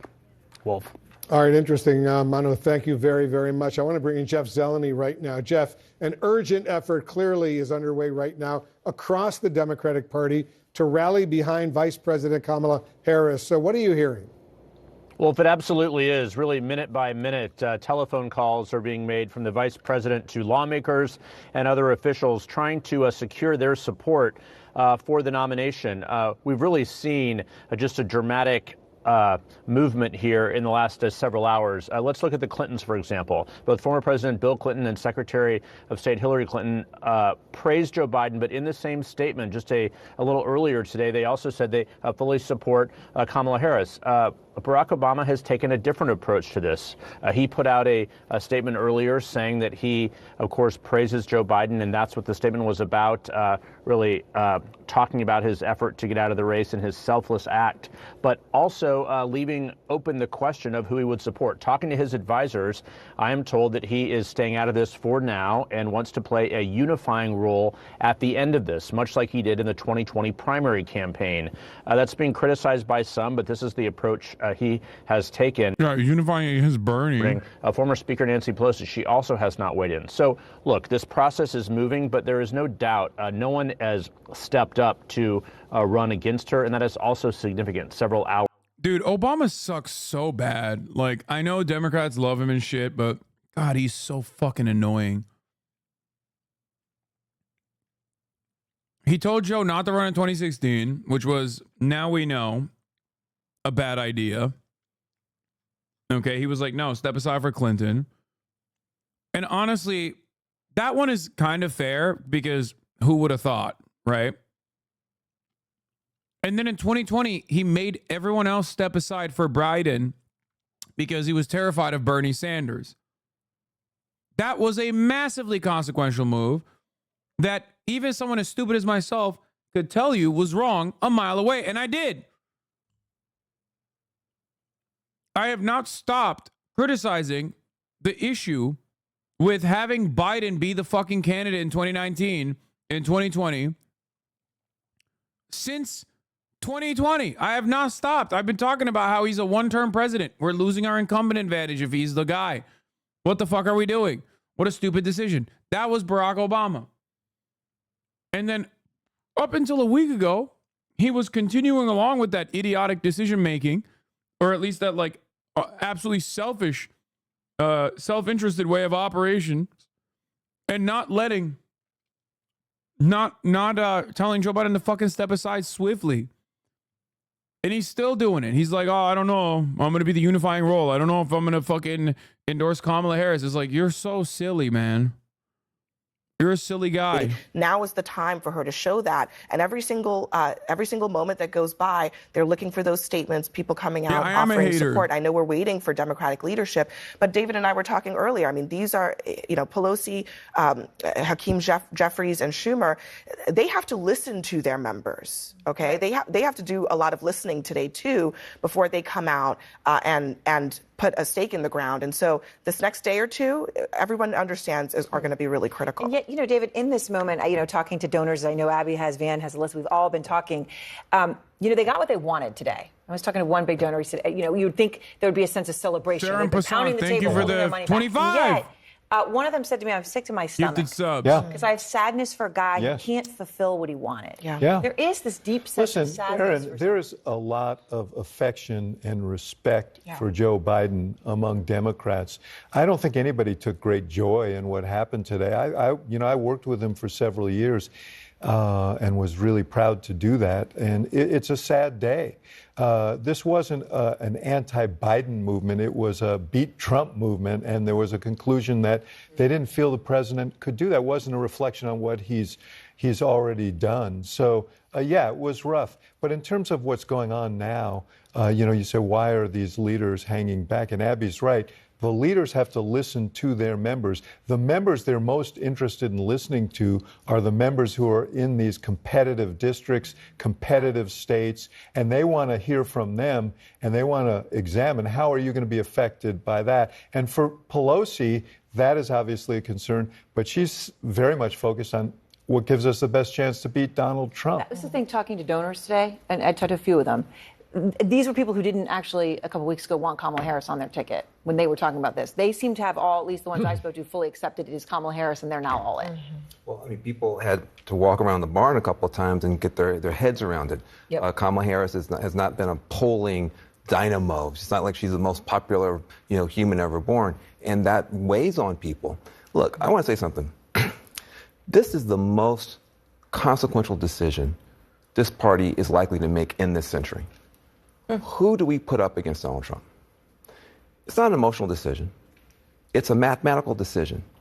And nobody understands necessarily, as we said before, there's a lot of variables here. Some of these swing state governors haven't been tested on the national stage. What's the likelihood of a skeleton falling out? Destroys the whole campaign. This is a consequential decision. Right. And so right now you got a lot of people rushing in, wanting to support Kamala, rushing to certainty. But tomorrow always comes. And what I love about what Obama did, he stayed back. He said, let's talk it out. Give everybody a chance to make their best case so we can make the best decision. And there's not a more important, whenever Pelosi opens her mouth. Oh, yeah, here. What's that? April 14th, 2020, more than 4 years ago? One truly wild thing that we haven't really talked about is Biden's stated interest in being a single-term president. Like, we're just going to throw away our incumbent advantage because Joe's going to be a vegetable by the end of his presidency. Truly incredible stuff. That's crazy. Who would have fucking thought, dude? Who would have thought? I'm going to repost it. And like my own tweet. Fuck it. Who would have thought, bro? What? Are we serious? Like, that's crazy. I'm telling you, dude. It wasn't that wild. It was not that wild of a fucking sentiment to express at the time.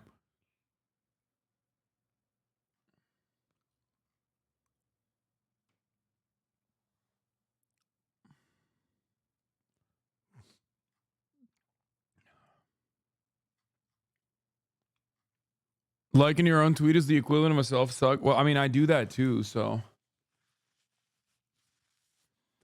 What is your view on Bernie Sanders? I love Bernie Sanders. I will always love Bernie Sanders.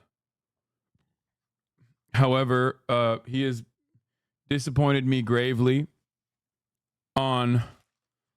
he's disappointed me a lot with the Israel stuff. Post October 7, he took far too long to call for a ceasefire. He used to be the boldest, one of the most bold congresspersons out there across the board on the issue of Israel. And now he's like, now he no longer is. And that makes me truly sad. And it's not because the DNC did that to him. He did that to himself.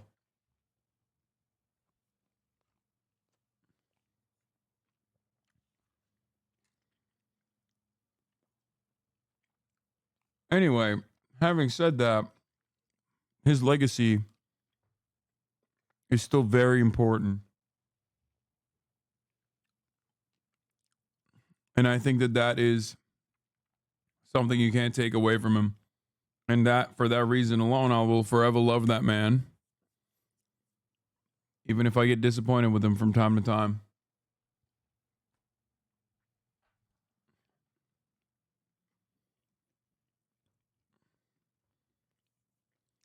Anyway. I can't believe this got 60K likes. AOC and Biden basically cooked AOC and Bernie a little bit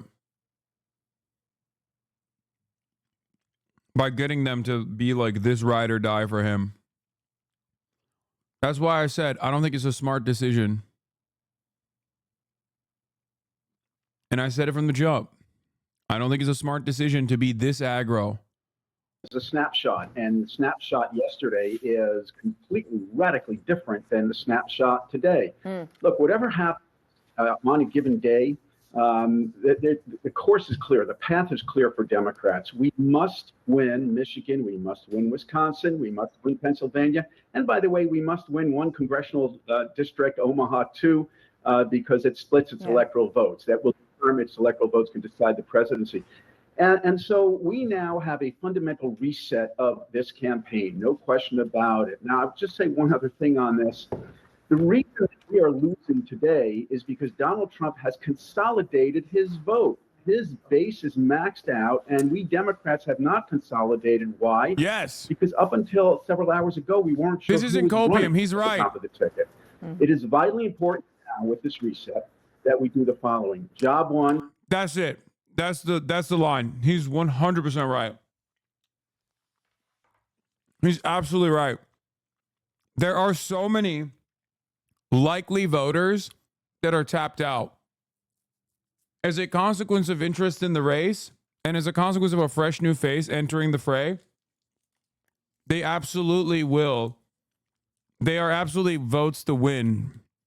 Joe Biden would have never been able to bring them back. Lloyd Doggett was the first Democratic lawmaker to actually call on President Biden to step aside. Congressman Doggett is here with me in the studio right now. Thanks very much for coming in. Great to be with you, Will. You've become a historic figure, and you were the first Democrat to say Biden should step aside.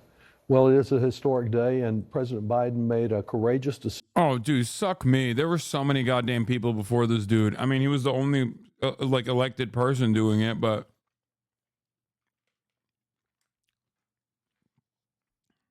of course, CNN and mainstream media will never fucking turn around and give props to anybody else. I mean, Dean Phillips deserves more praise. Like, Dean Phillips, unironically, I mean, he sucks, but Dean Phillips deserves more fucking praise if you're going to go inside of the Democratic Party. But of course, the person who deserves the most praise is Cenk, Uncle Cenk. For the record, a lot of people are asking, like, oh, Kamala Harris this, Kamala Harris that. Like, are you going to vote for her? And I told you I don't know. Part of the reason why I say that is because I don't know what her positions are going to look like. And one of the key positions that I'm interested to see if she actually deviates away in terms of foreign policy is on the issue of Gaza. Kamala Harris has lightly, under the vice presidential position, lightly sidestep Biden at times, call for a ceasefire before Biden did. These are significant, but I might be simply wish casting. Okay? That matters. Depending on how she moves and which direction she moves in is absolutely going to determine whether I vote for her or not. Personally, obviously, I'm not going to stop you from voting for her if you want to. But if you're asking me what my position is, that's what I care about. I also simultaneously believe that if she continues the right-wing immigration agenda, and on top of that, does some like nutty Zionist shit. You did this? What is this? Stop calling me a Republican law. Yeah. If she just continues along with Biden's foreign policy, which is going to be difficult in general, because how are you going to criticize Biden if Biden is still going in one direction and you want to go in another? The upcoming days will be tricky on that front.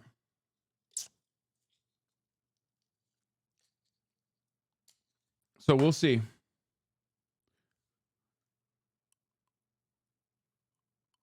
Single issue voter, Hassan? No. I'm far from a single issue voter. But ultimately, it doesn't matter.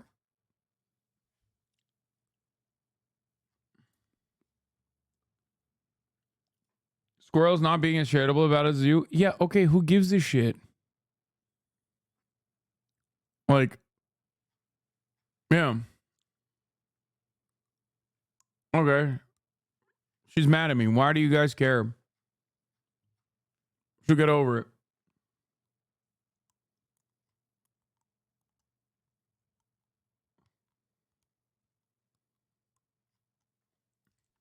It's kind of wild that there's 92,000 people in here and you're like bringing up an anonymous account who I am almost completely in agreement with on every issue, including even Kamala Harris.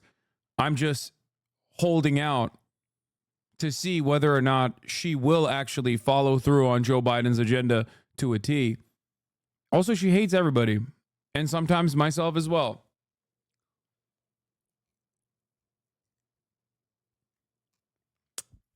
But think about what you're doing when you're like, oh, this account on Twitter doesn't like you, is like crazy.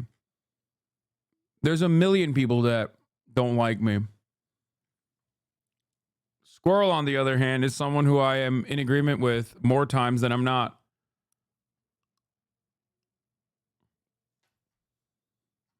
Only if you care more about the drama than the actual news that are happening do you bring up such stupid things. Don't do it in the future. All right, from this afternoon, CBS News, CBS, will you debate VP Harris, Trump? I don't know who I'm going to debate. So far, we haven't determined who's going to be on that side, but I think whoever it is, I'd like to debate. Yeah, sure. 100%.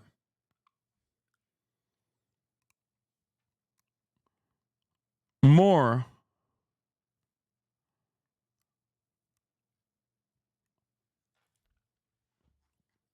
CBS, does it change how you see this whole race?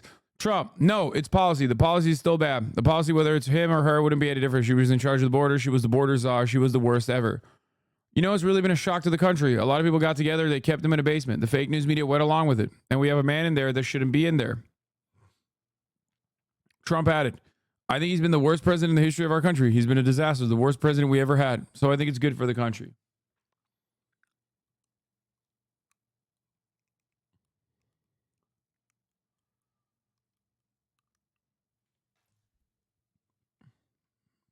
Anyway. So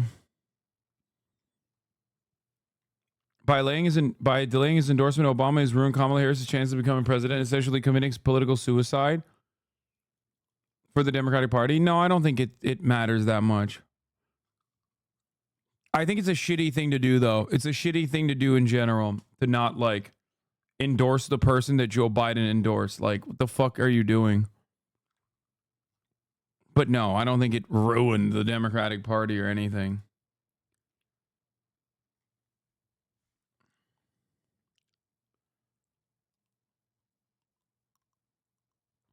Would you say you are unbiased? No answer needed. What? No, of course I would never say I'm unbiased. I say I'm honest and always will tell you what my biases are. Whereas everyone is biased, but many people refuse to admit that or even recognize their biases. That's the difference between me and like CNN.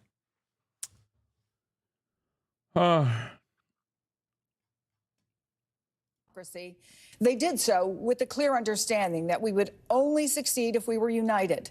In the 248 years since, our country and our people have been tested, but the American spirit has always triumphed. Despite our individual differences, when our safety was threatened, when our values and freedoms were attacked, when the stakes were high, Americans have found ways to come together and unite behind common cause and common purpose. That's the lesson of our founders who gathered in Pennsylvania 2.5 centuries ago, and it's the lesson our party must learn from now. I've known Kamala Harris for nearly 2 decades. We've both been prosecutors. We've both stood up for the rule of law. We've both fought for the people and delivered results.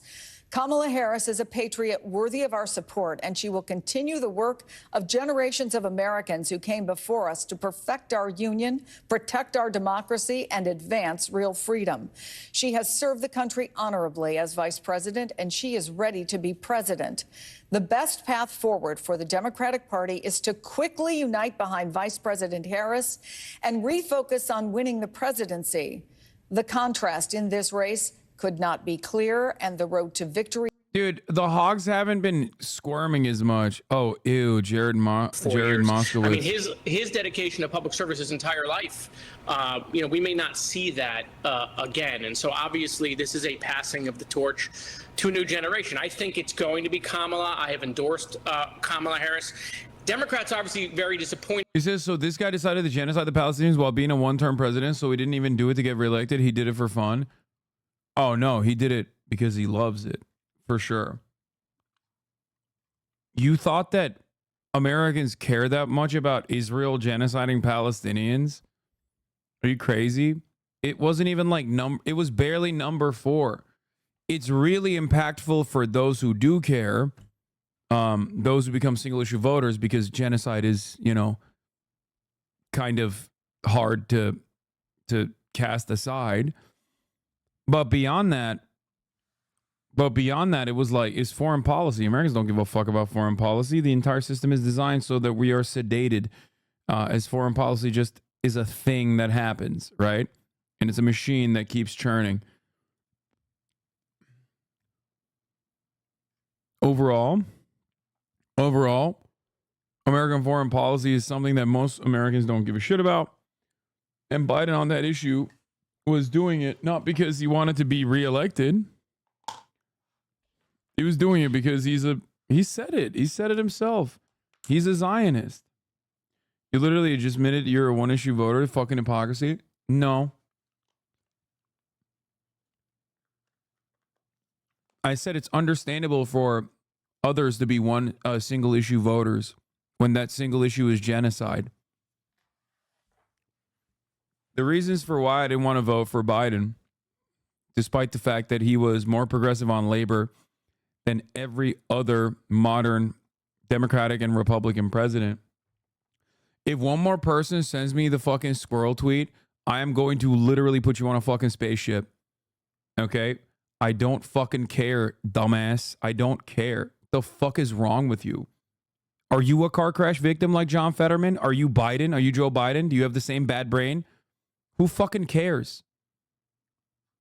Like, are you that desperate to get a fucking drama nut? Is that what it is? What drama is it going to happen? Do you want me to dunk on an anonymous Twitter account that I agree with? Shut the fuck up.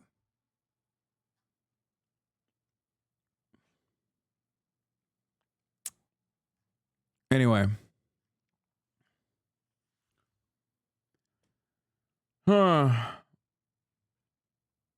I don't understand the one-issue voter when it comes to Gaza. The alternative is worse, isn't it? He said it would tell them to finish the job.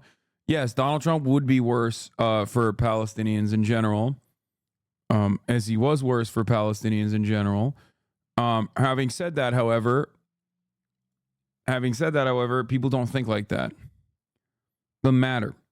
They're not thinking about it like that. They're thinking about it like they are thinking about it like, oh, Joe Biden is the one currently doing genocide now. Fuck him.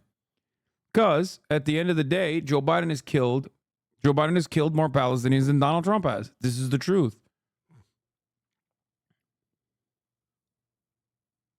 Aren't you not thinking about it like that either? No, that's why I said I'm not even a single issue voter on this. Okay. I think that's like perfectly valid to be a single issue voter on because it's genocide. But if you're asking me, like, I think Joe Biden's right-wing anti-immigration narrative packaged with like everything he did in the last, like everything he did since October has just been so fucking awful. Like, I don't know what the fuck happened. I don't know if like an anvil fell on his head where he just decided to like move in a way where it was just so insane. Okay. Like October 7 happened and his dementia just like went completely out of control. The whole idea that they were going to go to the right of the Republican Party on immigration. Are you on fucking crack? Are you high? Are you the stupidest person on the planet? He was already trying to do that with the crime shit. It literally cost them seats in New York and almost turned the fucking New York gubernatorial race into a Republican one, which was insane. They didn't learn from that. And then they hit that same exact bar on immigration. Like, what are you doing? What the fuck do you want? You want to be you want to put a fucking rainbow sticker on a concentration camps? Is that what it is? And then all of a sudden it's woke? What are we talking about here?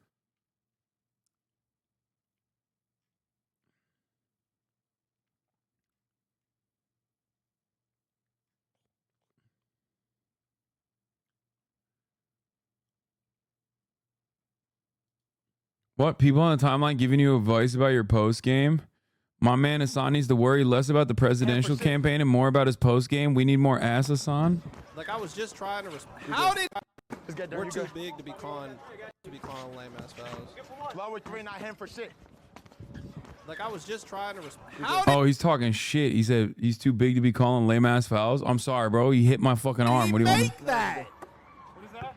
He's gonna spin to the opposite way. Hassan has no post game. Hell no. I do have post game. It's bullshit. No post game. I mean, he has a good turnaround. Hassan, this is for you.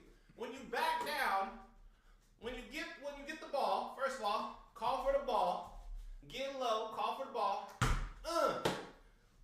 Right? Let's say you're gonna back down on your left side, right? You're gonna back down on your left.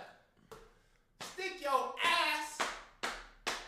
Get your ass. I mean, he's not wrong. He's not wrong. He's right. Into that man's body.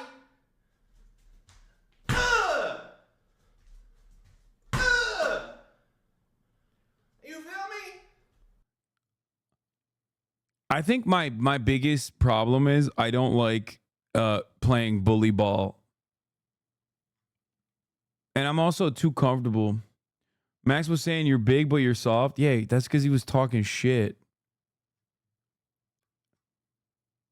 I don't like being that aggressive, especially because I have a fucking solid floater. My mid-range is lethal, okay? Let's be for real. Let me talk a little bit of shit. I can play the post. But I like making easy shots. They're contested, but they're still easy. You had some amazing defense. That block you got had you looking like a true athlete.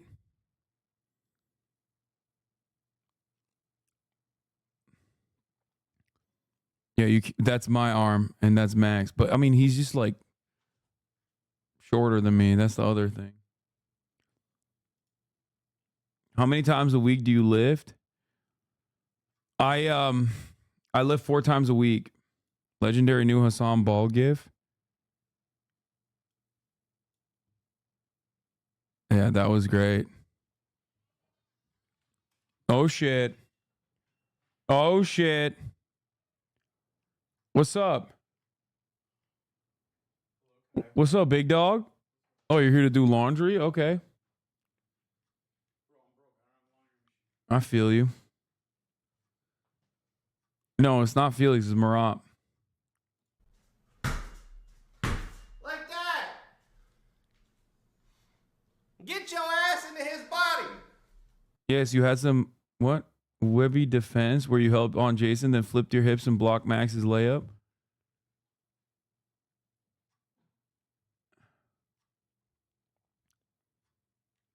I'm only listening because I thought that we were talking about ass, like a butt. No. Even before it started, this was hilarious. I don't know, I'm warmed up. I got my body loose. Got my shot right. That's right. And I'm just ready to ball. Yeah, it's easy. You're playing against Short Kings. Yeah, exactly. Best tweet from Max's community. Hassan and Ludwig and Max all got bubble buzz. This is a gay gooner galore. My bad for this. Guy in the green shorts caked up though. What is Hassan's chat on? Okay. I think the funniest was I saw a YouTube comment. Of people saying, Hassan, y'all lost to Ludwig from video games and Hassan from politics.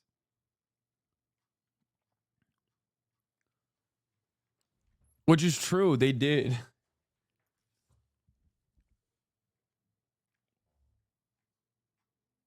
It was, I mean, that's especially because Jason cooked Ludwig before. Ludwig from video games and Hassan from politics. Lost to a news reporter. I mean, it's true. The Believers won big last night. Yeah, I know. Creator League of TikTok of Hasanabi. I have no idea how well these people play, by the way.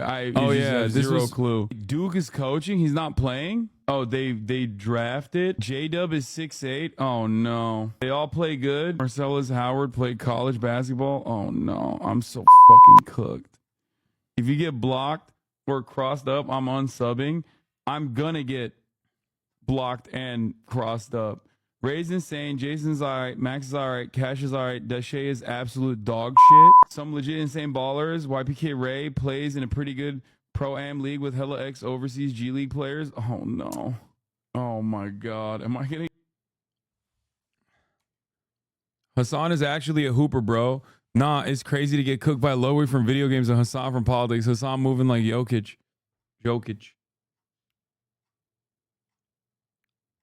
Why even had the beep? Yeah, I don't even know why they did that.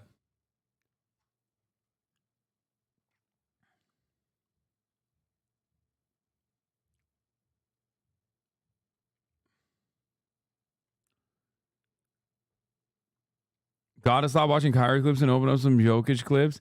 My ego is not too big.